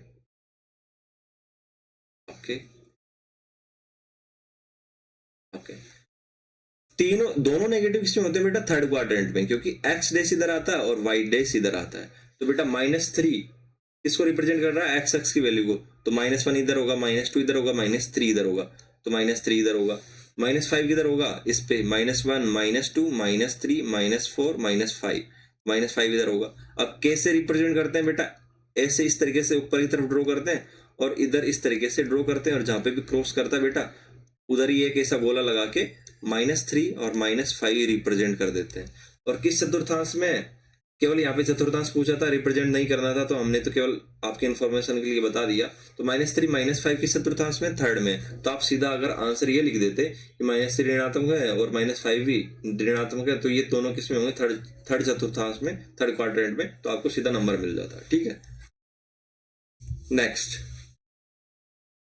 बिंदु 4 5 x और y से दूरी। बेटा ये वेरी वेरी इंपॉर्टेंट है, इसमें बच्चे मतलब पागल हो जाते हैं। तो अगर x से दूरी पूछी है, मैं शॉर्टकट में बता देता हूँ, x से दूरी पूछी है तो y निर्देशांक दूरी होगा, और y से दूरी पूछी है तो x निर्देशांक दूरी होगा। वो कैसे? इधर देखिए, 4 5 कहाँ पे होगा? दोनों प्लस है तो पहले क्वाड्रेंट में, तो 1 2 3 4 x और ये y लिख देते हैं। तो बेटा ये 4 यहाँ पे हो गया और 5 y पे होगा, 1 2 3 4 5, तो 5 यहाँ पे हो गया। तो इनका क्रॉसिंग पॉइंट कहाँ पे हो गया? यहाँ पे। तो इसको यहाँ पे रिप्रेजेंट करेंगे इसके रूप में 4 और 5 के रूप में रिप्रेजेंट कर दिया। अब क्या कह रहा है कि x से दूरी, तो बेटा x से इस पॉइंट की दूरी क्या होगी? ये वाली दूरी होगी, ठीक है। x से x क्या है? ये वाला x। तो x से इस पॉइंट की दूरी ये वाली दूरी होगी, और ये वाली दूरी क्या है बेटा? ये 5 है, 0 से लेके ये 5 तक जा रहा है, तो ये वाली दूरी क्या है? 5। तो ये 5 क्या है बेटा? y निर्देशांक है। वही तो मैंने बोला था, x से दूरी का मतलब y निर्देशांक। और y से दूरी अगर निकालनी हो तो बेटा y से इस पॉइंट की दूरी ये वाली होगी, ठीक है। और ये वाली दूरी क्या है बेटा? ये वाला x निर्देशांक है। तो उल्टा हो जाता है, अगर x से दूरी पूछी जाए तो y निर्देशांक बताए, y निर्देशांक को लिख दिया जाता है, और y से दूरी पूछी जाए तो x निर्देशांक को लिख दिया जाता है। ऐसा क्यों होता है मैंने यहाँ पे आपको बता दिया। तो ये काफी कुछ दे रखा है यहाँ पे, तो आप सीधा सीधा लिखेंगे आप x से दूरी 5 इकाई और y से दूरी, और ये वाला चिन्ह क्या दिखाता है? ये वाला चिन्ह ये दिखाता है कि दूरी नेगेटिव नहीं होती, मोड़ लगा देते हैं। तो अगर नेगेटिव भी है, नेगेटिव का y होता -5 होता है, यहाँ पे y बराबर -5 होता, तो ये मोड़ लगाने के बाद बेटा वो प्लस का 5 हो जाता है। तो दूरी हमेशा प्लस में होती है, तो कोई बच्चा इसको नेगेटिव में ना लिखे। तो आंसर इस तरीके से आपको मिल जाएगा, ठीक है। x से दूरी 5 और y से दूरी 4। चलिए नेक्स्ट क्वेश्चन पे, x और y पर स्थित दो बिंदुओं के निर्देशांक ज्ञात कीजिए। वो लिखने हैं आपको, अब अपने मन से ही लिखने हैं बेटा। x और y पर स्थित दो बिंदुओं के निर्देशांक। तो बेटा x पर स्थित बिंदु, x अक्ष ये रहा, y ये रहा। x पे कोई भी बिंदु होगा बेटा उसका क्या होगा? y निर्देशांक 0 होगा। मतलब इस तरीके से x 0, मतलब x की वैल्यू तो रहेगी लेकिन y 0 हो जाएगा। x पे क्या हो जाता है? y 0 हो जाता है। और y पे लिखना है तो बेटा उसका y तो रहेगा लेकिन x 0 हो जाएगा, ठीक है। y तो क्या रहेगा? y वाला वैल्यू तो रहेगा लेकिन x 0 हो जाएगा। तो अगर x पे कोई भी बिंदु का निर्देशांक लिखना है तो इस टाइप का होगा। तो अब आप कुछ भी लिख दीजिए, हजारों लाखों अनगिनत एग्जाम्पल बनेंगे। x की जगह लिख दीजिए 2 और ये 0 लिख दीजिए, या x की जगह -5 लिख सकते हैं, -5 तो 0 लिख दीजिए। ये तो हो गया x पर स्थित बिंदु के निर्देशांक, दो बता दिए मैंने, आपसे एक ही पूछा था। y पे है तो 0, x के साथ छेड़छाड़ नहीं करनी है। y पे है तो उसका y निर्देशांक ही लिखा जाएगा, क्योंकि उसका x तो 0 हो जाएगा इस पे, ठीक है। तो हमने लिख दिया वापस से, जैसे 3 लिख दिया, हमने लिख दिया 0 -7 लिख दिया, तो कुछ भी लिख दीजिए, ठीक है। इस तरीके से दो एग्जाम्पल आपको लिखने थे। चलिए क्वेश्चन नंबर 5, 3 - 4 का x से सापेक्ष दर्पण प्रतिबिंब। ये भी वेरी वेरी इंपॉर्टेंट है और हर साल पूछा जाता है लगभग। दर्पण प्रतिबिंब में बेटा जिसके सापेक्ष पूछा है, अगर x x के सापेक्ष पूछा है तो y x का निर्देशांक का चिन्ह चेंज हो जाएगा। अगर y x के सापेक्ष पूछा है तो x x के निर्देशांक का चिन्ह चेंज हो जाएगा। यहाँ पे किसके सापेक्ष पूछा है बेटा, x x के सापेक्ष, तो किसका चिन्ह होगा, y निर्देशांक का चिन्ह चेंज हो जाएगा। तो इसका दर्पण प्रतिबिंब क्या हो जाएगा, 3 - 4 का। अगर x x के सापेक्ष पूछा है तो बेटा इसका दर्पण प्रतिबिंब हो जाएगा, केवल 3 को लिखना है। x x के सापेक्ष पूछा है तो y का चिन्ह चेंज कर देता है, चिन्ह चेंज कर देना है। तो y निर्देशांक -4 है तो इसका चिन्ह चेंज करेंगे तो 4 हो जाएगा। तो ये इसका दर्पण प्रतिबिंब होगा। अगर 3 - 4 का yx के सापेक्ष पूछा जाता, yx के सापेक्ष पूछा जाता तो बेटा क्या करना, फिर x का चिन्ह चेंज कर देना है। yx दे तो ये तो x के सापेक्ष हो गया, ये yx के सापेक्ष बता रहा हूँ। yx के सापेक्ष पूछा जाता तो बेटा क्या होता, -3। चिन्ह किसका चेंज होता, अब केवल x का। अब y के साथ छेड़छाड़ नहीं करेंगे, ठीक है, इस तरीके से। अब ऐसा क्यों होता है मैं आपको यहाँ पे इस डायग्राम के थ्रू बता देता हूँ। 3 - 4, 3 प्लस का होगा तो यहाँ पे आएगा, -4 नेगेटिव का होगा तो -4 यहाँ, ये तो प्लस का होगा लेकिन -4 नेगेटिव का होगा तो बेटा यहाँ पे आएगा, ठीक है। y का निर्देशांक है तो -4, तो 3 यहाँ पे। तो बेटा इसको ऐसे बढ़ाएंगे तो ये दोनों कहाँ पे मिलेंगे, यहाँ पे लगभग, ठीक है। तो इसका दर्पण प्रतिबिंब किसके सापेक्ष लिया जा रहा है, x x के सापेक्ष। तो बेटा ऊपर वाले, जस्ट ऊपर वाले में मिलेगा, तो ऊपर वाले में मिलेगा तो बेटा इधर मिलेगा, ठीक है, सेम। एक मिनट, ओके, ऊपर वाले में मिलेगा जस्ट, क्योंकि दर्पण इसके सापेक्ष तो बनेगा, x x के सापेक्ष, तो ऊपर वाले में मिलेगा। तो ऊपर वाले में 4 मिल जाएगा यहाँ पे, और 3 तो सेम ही रहेगा। तो बेटा इसका दर्पण प्रतिबिंब सामने वाले क्वाड्रेंट में मिलता है। तो कभी कभी क्वाड्रेंट भी पूछ लेता है, तो ये किस क्वाड्रेंट में है, 4th क्वाड्रेंट में। तो इसका दर्पण प्रतिबिंब कौन से में बनेगा बेटा, सामने वाले में। x x से सापेक्ष पूछा है तो किस में बनेगा बेटा, सामने वाले में, किसमें, 1st क्वाड्रेंट में। अगर y x के सापेक्ष पूछा जाता तो y x के सापेक्ष बेटा इस 3rd क्वाड्रेंट में बनता अपोजिट, इस तरीके से, ठीक है। लेकिन x x से सापेक्ष पूछा तो इस तरीके से। तो बेटा चिन्ह किसका चेंज हुआ, केवल y का। x x से सापेक्ष पूछा जाता है तो y का चिन्ह चेंज हुआ, x तो सेम रहा, ठीक है बेटा। x x से सापेक्ष पूछा जाता है तो बेटा समझ में आ गया होगा। y x से सापेक्ष पूछा जाता है तो अगर क्वाड्रेंट देखो, अगर यहाँ पे सिर्फ और सिर्फ आपको दर्पण प्रतिबिंब पूछा था, अगर आपको चतुर्थांश भी पूछ लिया जाता तो आप क्या कहते, अभी तो ये 4th क्वाड्रेंट में है, लेकिन इसका दर्पण प्रतिबिंब अगर x x से सापेक्ष बनता है तो 1st क्वाड्रेंट में बनेगा, और इस तरीके से बनेगा जिससे मैंने बताया। और अगर y x से सापेक्ष पूछ लिया जाता तो अभी क्या करते आप कि अभी ये तो किसमें है, 4th क्वाड्रेंट में, लेकिन इसका अगर दर्पण प्रतिबिंब बनेगा तो बेटा y x के सापेक्ष, y तो ये वाली x है तो इसके सापेक्ष तो 3rd क्वाड्रेंट में बनेगा। और इसमें किसका चिन्ह चेंज होगा, इसमें चिन्ह चेंज होगा बेटा किसका, x का।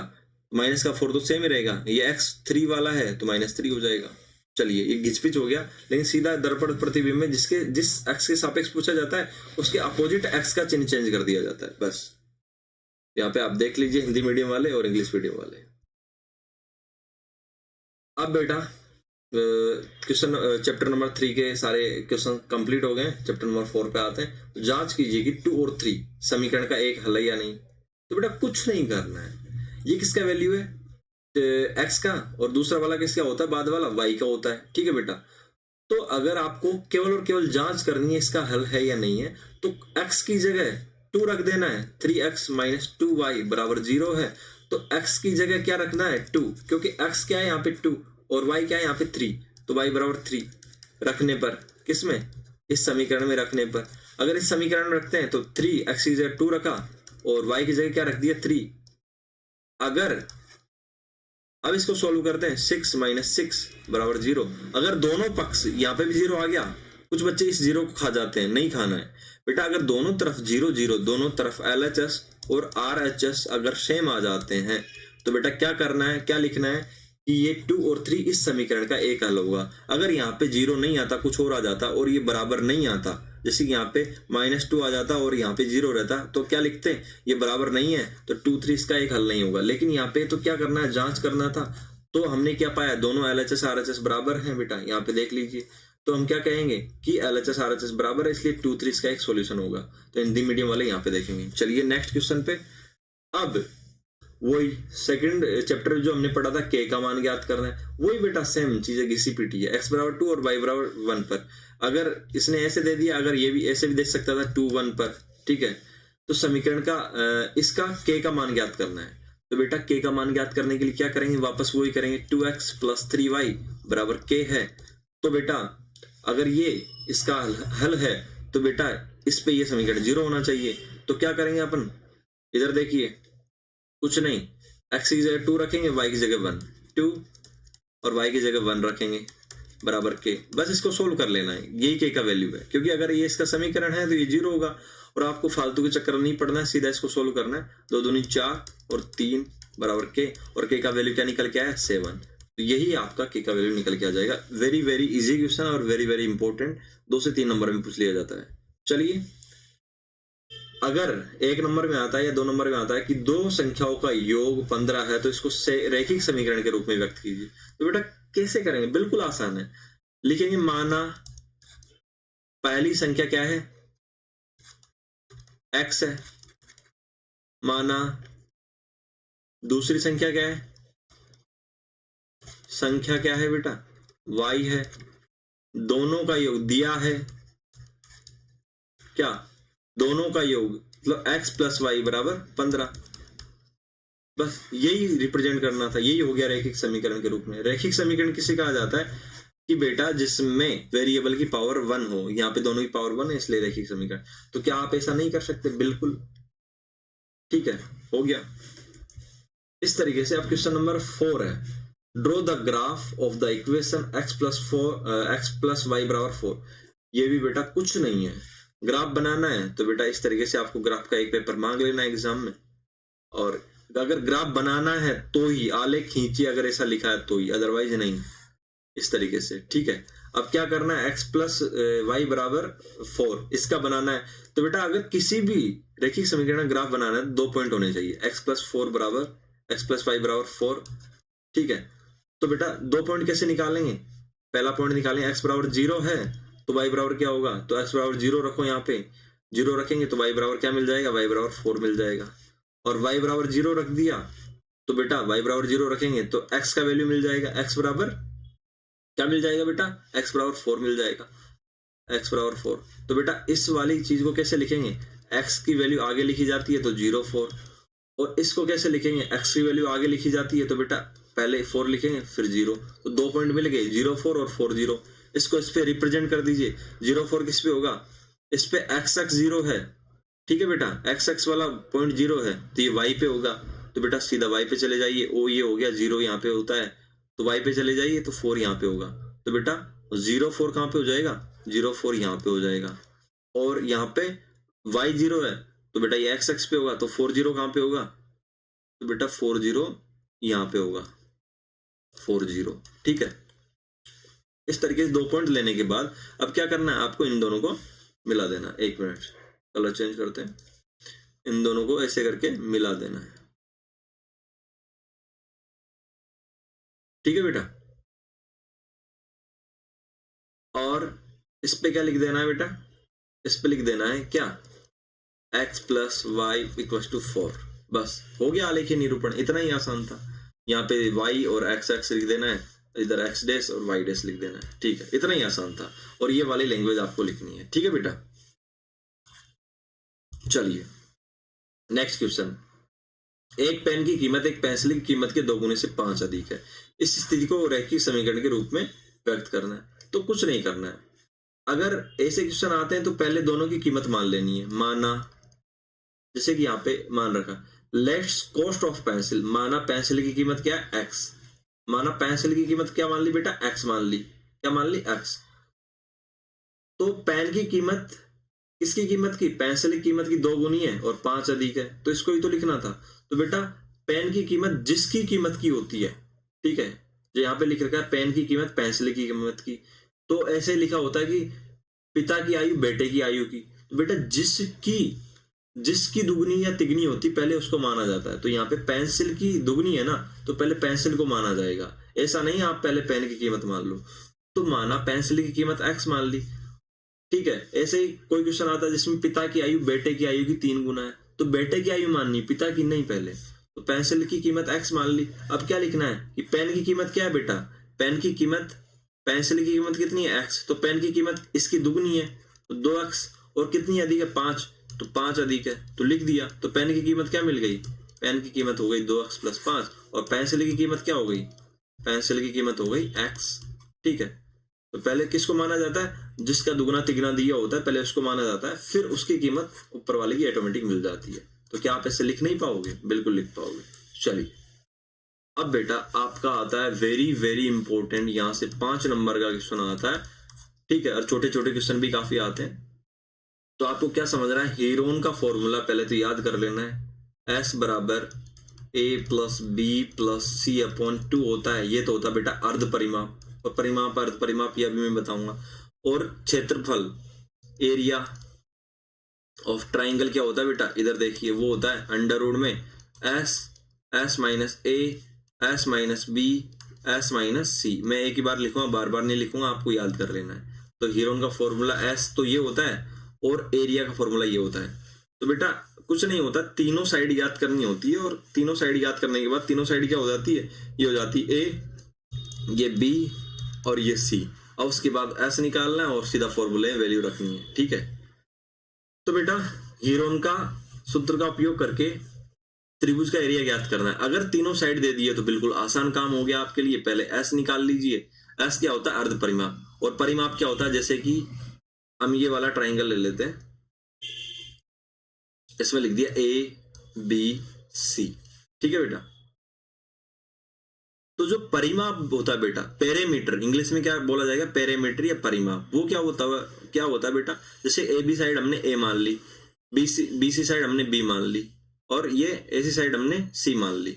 तो A बराबर क्या है, हमने यहाँ पे क्या मान लिया, A बराबर पहले जो माना वो लिखेंगे 12 सेंटीमीटर, B बराबर क्या माना बेटा 16 सेंटीमीटर, और C बराबर क्या माना 20 सेंटीमीटर, 20 सेंटीमीटर ये लिख देंगे। तो बेटा परिमाप क्या होता है, चारों तरफ की माप, चारों तरफ की माप का मतलब क्या है, तीनों साइडों को जोड़ेंगे तो क्या आएगा बेटा, पैरामीटर। ये तो हो गया बेटा पैरामीटर। ठीक है, तीनों साइडों को जोड़ दिया, ये तो हो गया पैरामीटर।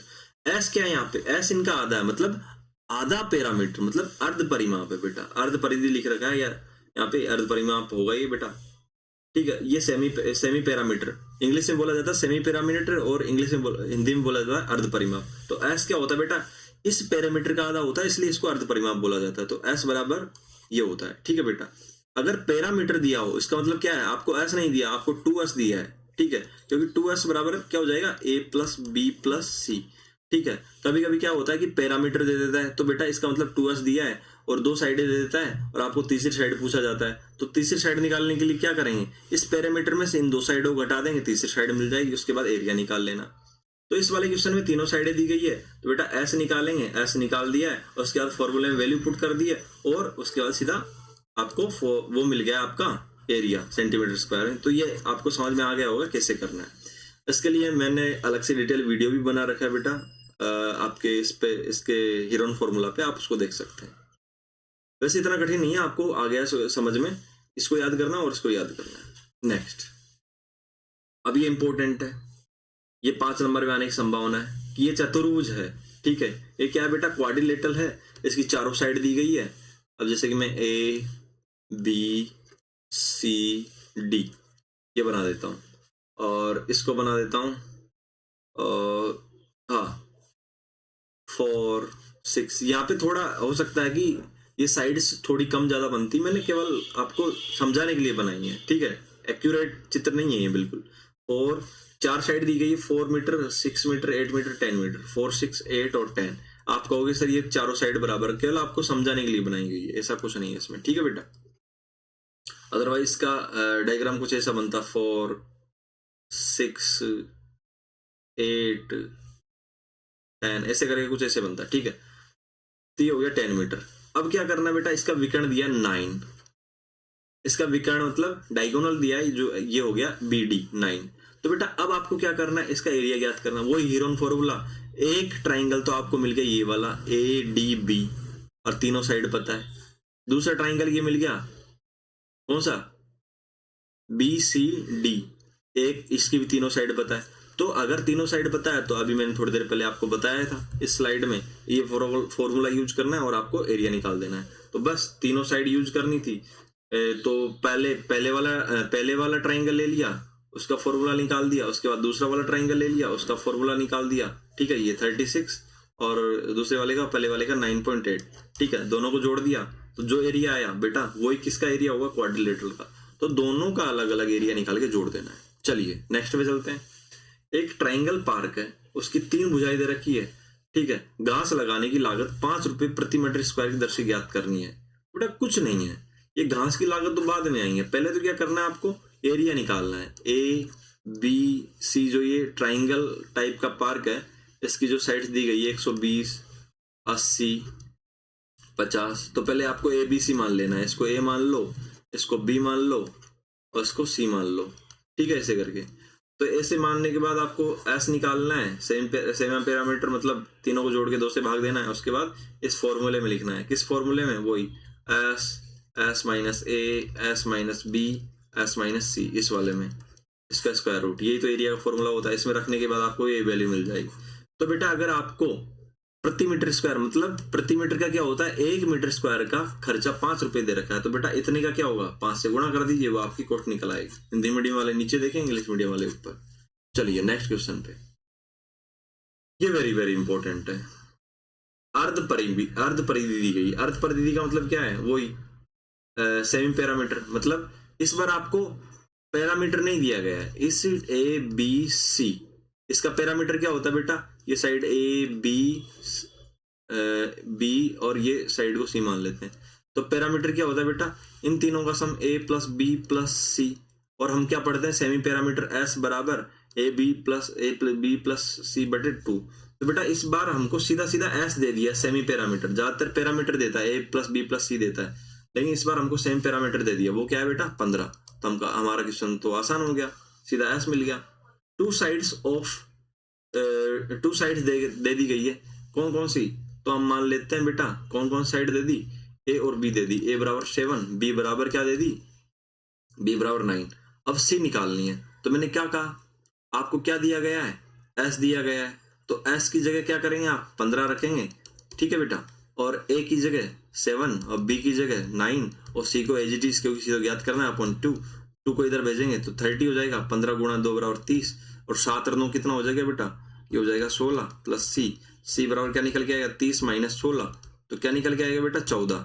तो तीसरी साइड हमने पता कर ली, वो कितनी निकल के आई, 14। अब बस तीनों साइड पता चल गई है, तो एरिया आपको ज्ञात करना आ रही है, वही ये वाला फॉर्मूला लगाना है, ठीक है। अब आप काफी बच्चे एस निकालने बैठ जाएंगे, इतने बेवकूफ, अरे बेटा एस तो ऑलरेडी दिया है, ठीक है। अब आपको सीधा इस फॉर्मूले में वैल्यू पुट करनी है, एबीसी आपको पता चली गया, ठीक है, चलो आप कर लेना। Next, Heron formula very very important है, इसमें से 5 से 7 क्वेश्चन, 5 से नंबर के क्वेश्चन आते हैं, तो आपको मेजर क्वेश्चन, बड़ा क्वेश्चन आता है तो आपको ध्यान रख के जाना है। 2-2, 3-3 क्वेश्चन आते हैं। 6 सेंटीमीटर भुजा वाले संभव त्रिभुज के लिए हीरोन फॉर्मूला से 6 सेंटीमीटर भुजा वाले संभव त्रिभुज के लिए हीरोन के सूत्र को सत्यापित कीजिए। इतना आसान क्वेश्चन, बच्चे इसमें घूम जाएंगे। Verify Heron formula for equilateral triangle, ऐसा ट्राइंगल जिसकी साइड सेम हो। साइड सेम हो का मतलब क्या है कि 6 सेंटीमीटर साइड दे दी, तो इक्विलेटरल है, तो बेटा ये भी 6 होगी, ये भी 6 होगी, ये भी 6 होगी, तो ए बराबर भी 6, बी बराबर भी 6 और सी बराबर क्या है बेटा 6 सेंटीमीटर, ठीक है।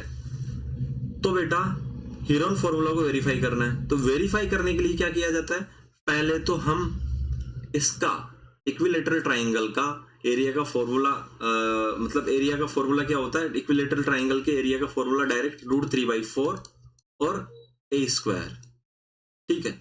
ए क्या है यहाँ पे, ये साइड है, तो बेटा सीधा सीधा इससे निकाल देंगे √3/4, ए की जगह बेटा 6 का होल स्क्वायर, और जो कि यहाँ पे निकाल रखा है, और वो निकल के आएगा ये वाला। तो वेरीफाई का मतलब ये है, इस फॉर्मूले से जो आंसर आता है वो हीरोन फॉर्मूले के बराबर आना चाहिए, बस ये वेरीफाई करना है। अब आपने क्या किया, स्टैंडर्ड फॉर्मूला जो था किसके लिए, इक्विलेटरल ट्राइंगल के लिए, उससे ये आंसर निकाल दिया। अब हीरोन फॉर्मूला लगाना है, तो एस निकालना है, तीनों साइडें जोड़ देनी है, तीनों सेम है, तो एस आ गया 9 और हीरोन फॉर्मूला में रख देना है, ठीक है। उसके बाद सोल्व करने के बाद जो आंसर आएगा बेटा वो इसी के बराबर आना चाहिए, ठीक है। तो आपको क्या करना है कि दोनों आंसर बराबर है, तो इसका मतलब क्या है कि ये इसको वेरीफाई करता है। चलिए नेक्स्ट है बेटा, इसमें वेरी वेरी इंपॉर्टेंट कंसेप्ट है जो अभी मैं समझाने जा रहा हूं। जैसे कि ये कौन है बेटा, इसको ए मान लेते हैं और थोड़ा कलर चेंज करना पड़ेगा। इसको ओ मान लेते हैं और इसको बी मान लेते हैं बेटा। ये होती है बेटा इसकी हाइट, कौन सी, ये इसकी नॉर्मल हाइट होती है, और ये होती है बेटा ये तिरछी वाली ए बी इसकी स्लैंट हाइट होती है एल, ठीक है बेटा, और ये होती है बेटा ओ बी इसकी रेडियस। तो तीनों में क्या फॉर्मूला होता है, ये वेरी वेरी इंपॉर्टेंट है, 2-2 नंबर में इससे क्वेश्चन बनते हैं। तो तीनों में क्या फॉर्मूला बनेगा, वही पाइथागोरस से। जो एल है, एल स्क्वायर बराबर क्या हो जाएगा बेटा, H square plus R square. क्या आप इसको याद कर पाओगे, बिल्कुल, बस इसी से आपको 1-2 क्वेश्चन आपके इजीली सॉल्व हो जाएंगे जो भी आएंगे एग्जाम में, अगर इससे बेस्ट आते हैं तो ये वाला फॉर्मूला आपको पता है कहाँ से निकल के आया, वही पाइथागोरस लगा के निकल के आया, ठीक है बेटा। तो इस वाले फॉर्मूले की बात हमने कर ली, अब क्वेश्चन पे चलते हैं। ये वाला फॉर्मूला आपको याद होना चाहिए, कभी एच दे देता है, एल दे देता है, आर पूछ लेता है, कभी आर और एच दे देता है, एल पूछ लेता है, कभी मतलब हमेशा दो दिया जाता है और एक गायब कर दिया जाता है, तो आपको इसे ट्रांसफर करके निकाल लेना है, ठीक है बेटा। अब यहाँ पे क्वेश्चन में क्या दिया गया है, क्वेश्चन में दिया गया है बेटा कि एक कोन है, मतलब एक शंकु, उसकी रेडियस कितनी है, 6 सेंटीमीटर, तो 6 सेंटीमीटर रेडियस है। उसकी तिर्यक ऊंचाई, तिर्यक का मतलब स्लैंट हाइट, मतलब ये वाली दी गई है 10 सेंटीमीटर, ए बी बराबर 10 सेंटीमीटर दे दी गई है। इसका वॉल्यूम याद कीजिए। तो आपको बेटा पहले तो फॉर्मूले याद होने चाहिए। वॉल्यूम क्या होता है, कोन का वॉल्यूम होता है बेटा किसका, 1/3, जो सिलेंडर होता है उसका 1/3। तो सिलेंडर का वॉल्यूम क्या होता है, पाई आर स्क्वायर एच, तो इसका 1/3 क्या हो जाएगा, 1/3 पाई आर स्क्वायर एच। तो बेटा पाई की वैल्यू आपको पता होती है, आर हमको मिल ही गया है, ठीक है, आर हमको कहाँ से मिल गया है, जो दिया है क्वेश्चन में।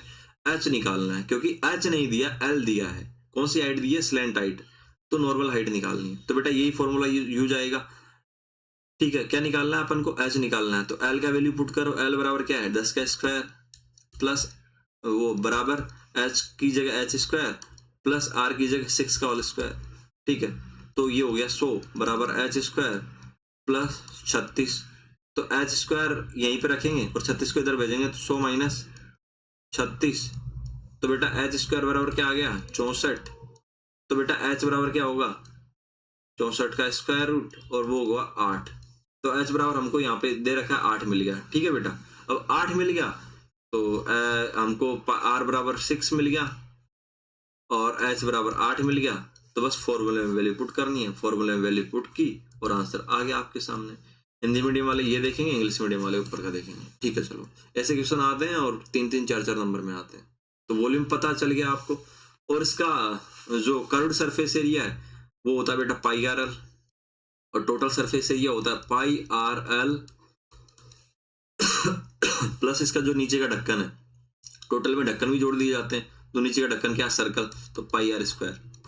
इसमें जो भी कॉमन आता है आप ले लीजिए, पाई आर कॉमन ले लीजिए तो एल प्लस आर अंदर बच जाएगा। ये तो हो गया बेटा इसका टोटल सरफेस एरिया, इसका कर्व्ड सरफेस एरिया, याद कर लेना, इससे रिलेटेड क्वेश्चन भी आते हैं। अब गोले पे आ जाते हैं बेटा। जो गोले का कर्व्ड सरफेस एरिया होता है CSA, मतलब वक्र पृष्ठीय क्षेत्रफल, और टोटल सरफेस एरिया वो सेम होता है, क्योंकि बेटा एरिया कैसे याद करते हैं बेटा, जो उसका सरफेस होता है उसको कवर करते हैं पूरे को। तो बेटा गोला तो एक बॉल जैसा होता है, उसको कवर करेंगे तो आप उसका कर्व्ड चारों तरफ का एरिया भी वही होगा जो उसका टोटल होता है। तो वो क्या होता है बेटा, गोले का कर्व्ड सरफेस एरिया होता है बेटा पाई आर स्क्वायर, और वही उसका टोटल एरिया होता है 4 पाई आर स्क्वायर, ठीक है बेटा। वो मैंने आपको बताया भी है कंसेप्ट सीरीज में, कंसेप्ट सीरीज जो भी मतलब आपकी एक्स्ट्रा क्लास अदर जो भी वीडियो होगी इसके लिए। अब गोले का वॉल्यूम दे रखा है बेटा, ये वेरी वेरी इंपॉर्टेंट क्वेश्चन है, बच्चे मर जाते हैं इसको देखते ही, ठीक है। रेडियस याद करनी, अरे वॉल्यूम का फॉर्मूला क्या होता है बेटा, तो वॉल्यूम बराबर क्या होता है गोले का, 4/3 पाई आर क्यूब। अर्ध गोले का क्या होगा, इसका आधा कर दो, 2/3 कर दो, बस हेमिस्फीयर का। तो ये दिया है तो बेटा कुछ नहीं करना, बस वैल्यू पुट कर देनी है। इसका वॉल्यूम कितना है वो लिख देना, 4851 बराबर, ये फॉर्मूला बराबर कर दो, 4/3 मल्टीप्लाई पाई आर क्यूब, ठीक है। अब आर ही तो याद करनी है, तो पाई का वैल्यू आपको पता ही है, तो बेटा पाई का वैल्यू रख दीजिए और केवल आर को यहाँ पे रखिए और सभी को इधर ले जाइए, ठीक है बेटा। हमने यही किया, 4/3 पाई आर क्यूब, ये दोनों रखा, ठीक है, इसका वैल्यू किया। अब आर को इधर रखा और सारी वैल्यू इधर लेके जाएंगे, 3 और 7 ऊपर आ जाएंगे, ऊपर आ गया, और 4 और 22 नीचे आएंगे, नीचे आ गया बेटा, और मल्टीप्लाई किया तो बेटा इस तरीके से कुछ आया, और कैलकुलेशन करने पे इस तरीके से कुछ आया, ठीक है। अब आर क्यूब है बेटा यहाँ पे, ठीक है, तो आर क्यूब है तो स्क्वायर रूट नहीं लेना है, क्यूब रूट लेना है और वो आएगा 10.5 के समथिंग समथिंग। ठीक है बेटा, तो अगर आप यहाँ तक भी करके आ जाते हैं एग्जाम में तो आपका नंबर करने की गुंजाइश बिल्कुल नहीं होती है। तो क्योंकि बच्चे बिना मतलब में उलझे रहते हैं स्क्वायर रूट लेने में, क्यों लेना है बेटा, आपका कंसेप्ट सही होना चाहिए। तो समझ में आया होगा, गोला इस तरीके से होता है, ये इसका ओरिजिन होता है, ये रेडियस होता है। चलिए आगे बढ़ते हैं। Very very important question again, इससे आसान क्वेश्चन आते ही नहीं है बेटा, स्टैटिक्स से आसान क्वेश्चन आते ही नहीं है। इससे दे दिया जाएगा केस स्टडी या कुछ बना के, कहा जाएगा किस महीने में। अब देखो ये क्या है, बार ग्राफ है, ठीक है। अब क्या दिया गया है, पहला क्वेश्चन, नवंबर महीने में कितने विद्यार्थियों का जन्म हुआ बेटा, तो नवंबर महीना देख लीजिए, ये रहा। कितने विद्यार्थी, इधर देखिए, सामने देखिए, कितने विद्यार्थी बेटा, 4 विद्यार्थियों का, तो 4 विद्यार्थियों का जन्म हुआ नवंबर महीने में। किस महीने में सबसे अधिक विद्यार्थियों का जन्म हुआ, तो बेटा कौन सा सबसे ऊंचा है, तो ये देख लीजिए अगस्त। तो क्या लिखना है, बच्चे इतने बेवकूफ होते हैं वो 6 लिख के आ जाते हैं, 6 नहीं लिखना है, महीने का नाम लिखना है। तो क्या लिखना है बेटा, अगस्त महीने में। और अगर ऐसे पूछा हो कितने विद्यार्थियों का, तो लिखना है कि 6 विद्यार्थियों का। नेक्स्ट क्वेश्चन पे चलते हैं कि अगर एक परिवार की मासिक आय इतनी है, ठीक है, ये तो फालतू की चीजें हो गई। अगर ये दिया हुआ है और ये दिया हुआ है तो बेटा इसको तो हम वाई एक्स पे बनाते हैं, ठीक है। जो खर्च होता है, फ्रीक्वेंसी, इसको बारंबारता बोला जाता है, ठीक है। उसको खर्चे को हम सीधा बार ग्राफ बनाते समय किससे बनाते हैं बेटा, वाई एक्स पे, ठीक है। फ्रीक्वेंसी गलत तो बोल दिया मैंने, इसको बार ग्राफ बनाते समय बेटा इसको तो वाई एक्स पे बनाते हैं और इनको एक्स एक्स पे बनाते हैं, ये ध्यान में रख लेना बस, ठीक है। तो बस कुछ नहीं है, इसका बार ग्राफ कैसे बनेगा, इधर देखिए, ऐसे बनेगा, बराबर लंबा, बराबर गैप छोड़ते हुए बेटा ऐसे ऐसे बराबर साइज के बार बनाने और पैमाना लिखना है एक्स एक्स का और वाई एक्स का, जो भी आप मानते हैं वो वाई एक्स का, यहाँ पे एक्स एक्स का तो पैमाना नहीं होगा, वाई एक्स का, ठीक है बेटा। वाई एक्स बराबर 1 सेंटीमीटर बराबर, यहाँ पे 1 ले रखा है तो 1 लिख देंगे। तो इस तरीके से क्या आप नहीं बना पाओगे। ग्रोसरी में देखो यहाँ पे सीधा लिखना है मदे, यहाँ पे मद लिख रखा है तो मदे एक्स एक्स पे लिख देना है, और यहाँ पे खर्च 1000 रुपए में लिख रखा है तो एज इट इज यहाँ पे लिख देना है, ठीक है, ऐसे तीर लगा देना है। और यहाँ पे एक्स एक्स, यहाँ पे वाई एक्स लिखा देना है। और उसके बाद ग्रोसरी पे कितना है बेटा, 4, तो 4 के सामने ग्रोसरी को रोकना है, ऐसा डिब्बा बना के रोक दिया। और उसके बाद ये हजारों में है बेटा, 4 रुपए नहीं है। किराया ऐसे 5, किराया लिख के ऐसे 5 तक रोकना है, ठीक है। और ऐसे बच्चों की शिक्षा ऐसे 5, तो क्या आप ऐसे बना पाओगे, बिल्कुल बना पाओगे। नेक्स्ट पे चलते हैं, ये आपके आया हुआ क्वेश्चन है 5 नंबर में, वेरी वेरी इंपॉर्टेंट है, ऐसा क्वेश्चन वापस आ सकता है। अभी तो यहाँ पे एक ही मतलब हमको मद दी गई थी, अब यहाँ पे 2 मदें दे दी जाए तो बेटा चिपक चिपक के 2 बार ग्राफ बनेंगे, जैसे कि ऐसे। यहाँ पे लड़कों की संख्या दे दी, लड़कियों की संख्या दे दी बेटा, और ये खेल दे दिए, खेल ये सारी जितने भी खेल है वो एक्स एक्स पे आ जाएंगे। जैसे कि यहाँ पे मैंने बना दिया चेस, क्रिकेट, हॉकी, बैडमिंटन, ये मिक्सअप कैसे हो गया, बास्केटबॉल और फुटबॉल, ठीक है, ये सारे मैंने एक्स एक्स पे बना दी। और जो भी ये संख्याएं होती बेटा, ठीक है, वो किस पे आती है, वो वाई एक्स पे आती है। तो वाई एक्स से बना देना आपको, और आपको पैमाना लिख देना है 1 2 3 ऐसे करके, जो भी आप लेते 2 4 6 जो भी लेते वो लिख देना। उसके बाद क्या करना है, अब आप ऐसे कलर तो भर नहीं सकते, तो आपको बॉयज के लिए कैसे बना देना है बेटा, ऐसे। बॉयज के लिए जैसे कि 8 है तो ऐसे करते हुए 8 तक ले जाते हुए ऐसे खाना बना देना है। उसके बाद गर्ल्स भी चेस में कितना इंटरेस्ट रखती है, 8, तो नीचे चेस लिखा है और गर्ल्स वाला भी ऐसे चिपकाते हुए, गैप नहीं छोड़ना है, ये एज इट इज 8। तो अब आप बेटा इनको अलग अलग कैसे दिखाओगे एग्जाम में, तो कुछ नहीं, एक को ऐसे ऐसे काट देना है, ऐसे ऐसे, ठीक है, बस हो गया। तो फिर लेकिन आपको अलग से लिखना पड़ेगा, बॉयज बराबर ये क्लीन वाला ब्रैकेट और गर्ल्स बराबर ये कटिंग वाला ब्रैकेट। कटिंग का मतलब समझ जाएं कि ये गर्ल्स को रिप्रेजेंट करता है। दूसरा क्रिकेट, तो बराबर 1 सेंटीमीटर या जितना भी आपने सोच रखा उतना बराबर गैप छोड़ना है। क्रिकेट में कितने बच्चे, बॉयज 8 बॉयज, तो एज इट इज बढ़ाना है और इतना रख देना है। और कितनी गर्ल्स, 10 गर्ल्स, तो बेटा ऐसे चिपकाते हुए लेके जाना है। तो ये 10 गर्ल्स का हो गया और इसको काट देना है, ठीक है बेटा, ऐसे करके। फिर बेटा हॉकी में कितना है, 7 बॉयज, तो बराबर जगह छोड़नी है। उसके बाद 7 बॉयज मतलब 8 से नीचे रहेगा तो इधर आ गया 7 बॉयज। और गर्ल्स कितनी है, 5, तो बेटा 5 को वही एजीडी चिपकाते हुए 5 यहाँ पे रह गया और गर्ल्स वाले को ऐसे काट देना है। तो क्या आप ऐसे नहीं बना पाओगे, बिल्कुल बना पाओगे, ठीक है। तो ये वाला क्वेश्चन 5 नंबर में आया था, बिल्कुल आसान था, आप ऐसे बना पाओगे। बार आरेख डन डाले। चलिए नेक्स्ट, ये बेटा क्वेश्चन हिस्टोग्राम का है। किसका? हिस्टोग्राम। मैंने इसके लिए अलग से डिटेल लेक्चर बनाया है, आप अगर उसको देखे होंगे तो आपको समझ में आया होगा, स्टैटिक्स से रिलेटेड। उसमें बहुत बारीकी से समझा रखा है बेटा। जो बार ग्राफ होते हैं वो तो जो सिंपल डाटा होता है, अनग्रुप डाटा होता है, उसके लिए बनाया जाता है। किसके लिए? अनग्रुप डाटा के लिए। लेकिन जो हिस्टोग्राम होता है या फ्रीक्वेंसी पॉलीगन, हिस्टोग्राम का मतलब आयत चित्र, हिंदी वालों के लिए आयत चित्र, ठीक है, वो किसके लिए बनाया जाता है बेटा?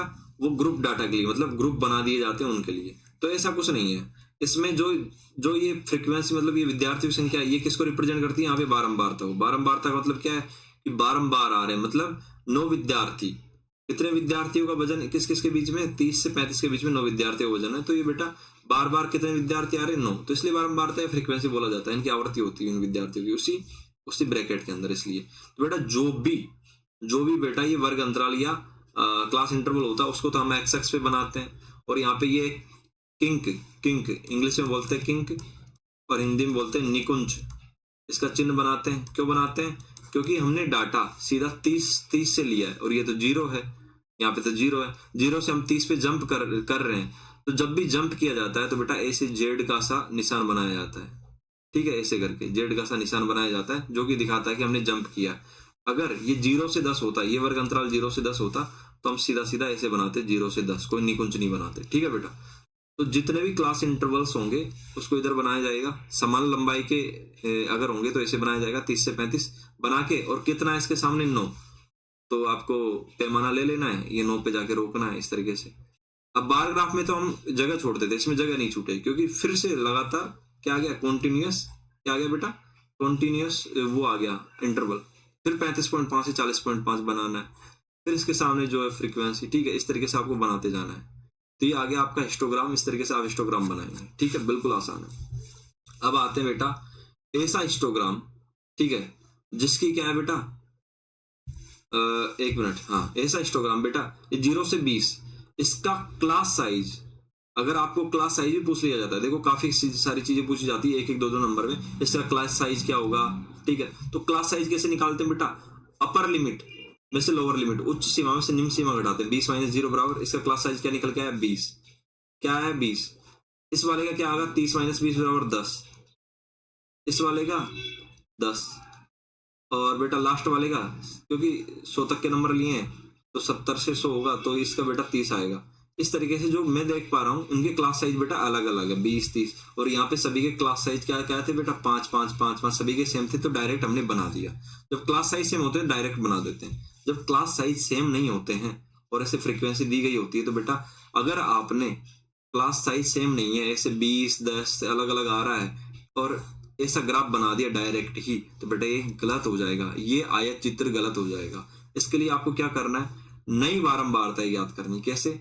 ये आपको ऐसे अंतराल लिख देने, वर्ग अंतराल मतलब क्लास इंटरवल्स लिख देने, बारंबारता एजीडी उतार देनी है, ठीक है। अब वर्ग की चौड़ाई मतलब क्लास साइज लिखनी है। ये क्या है? Class size. इसकी क्लास साइज 20, ऐसे 10, 10, 10, 10, 10, ठीक है, ऐसे। अब क्या करना है बेटा? नई एडजस्टेड फ्रीक्वेंसी बोला जाता है इसको, एडजस्टेड फ्रीक्वेंसी या समायोजित बारंबारता, या आयत की लंबाई भी बोल देते थे। और लंबाई के बोलते बेटा जो ये आयत बन रहा है, ये आयत ही तो बन रहा है ये वाला, ठीक है। तो इसकी लंबाई ये होती है बेटा, ये होती है इसकी लंबाई, और फ्रीक्वेंसी इसकी लंबाई दिखाती है, और ये होती है इसकी चौड़ाई, ठीक है। इसलिए इसको फ्रीक्वेंसी को लंबाई बोल दिया जाता है।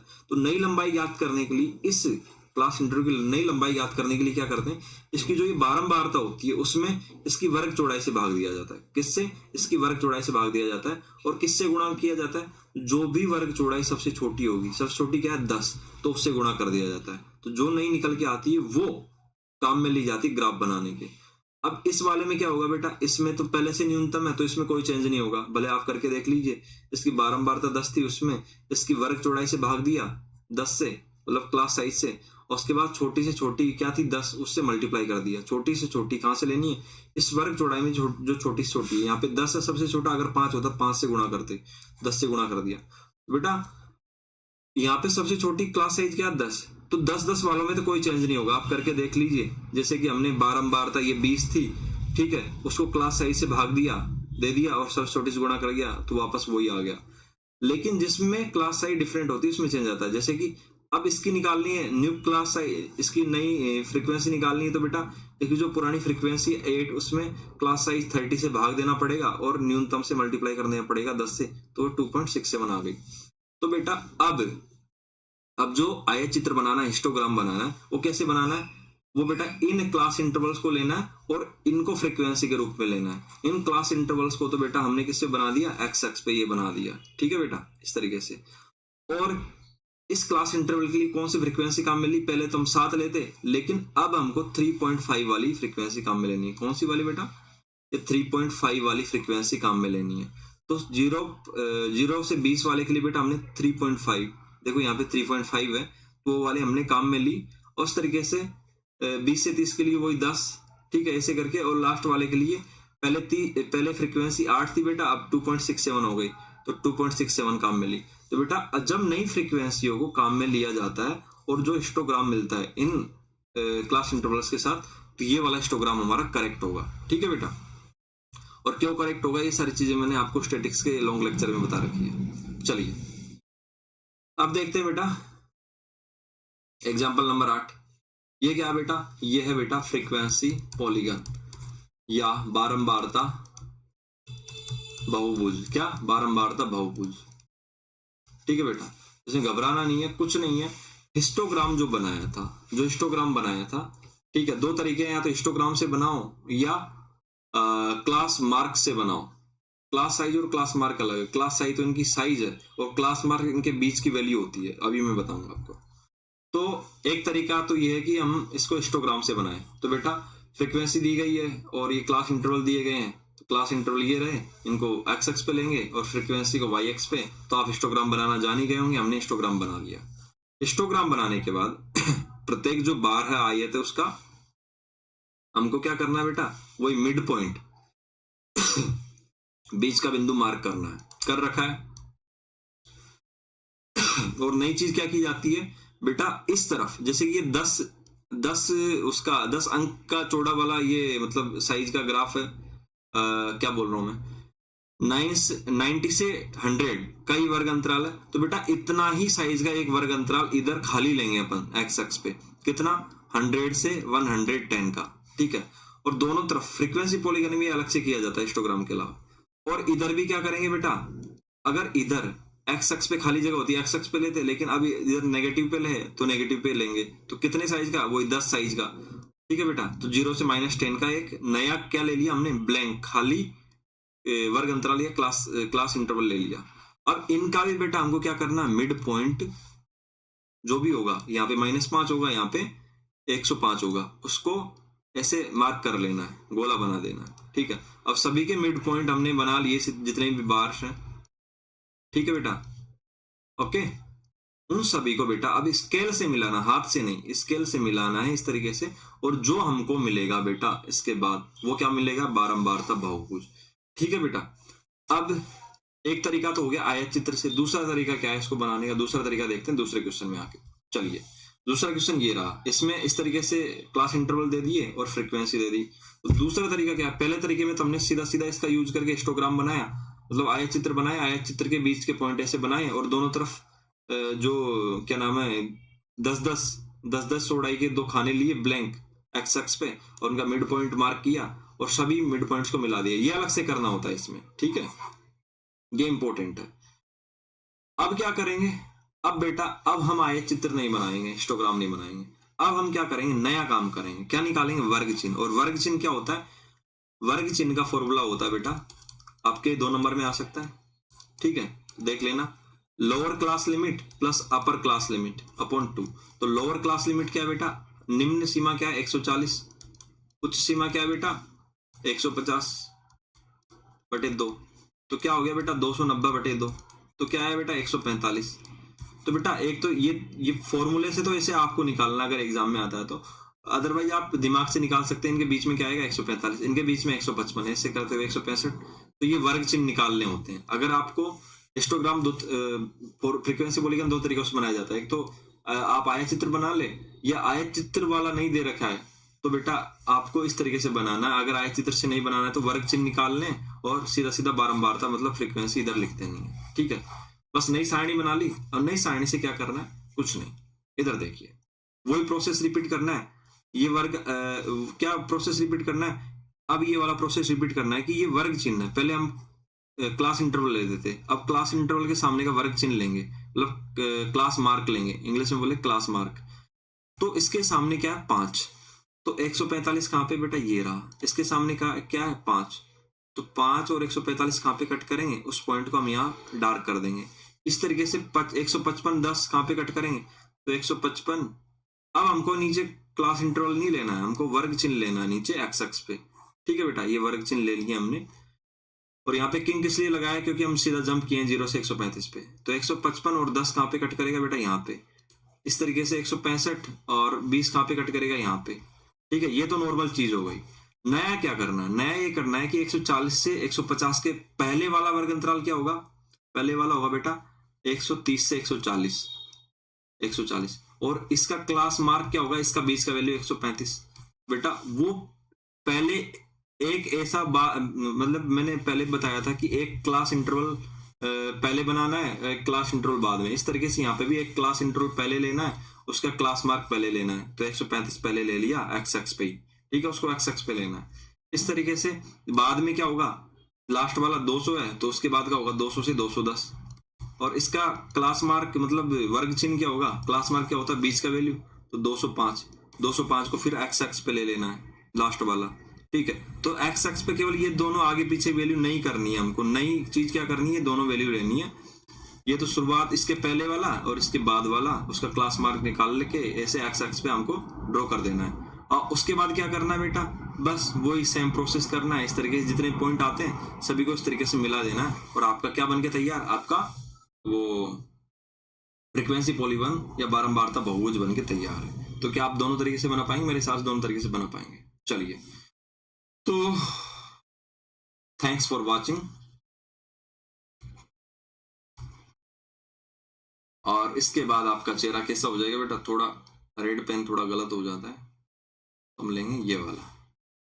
और इसके बाद आपका चेहरा ऐसा हो जाना चाहिए, क्योंकि आपने थोड़ा गलत बन गया।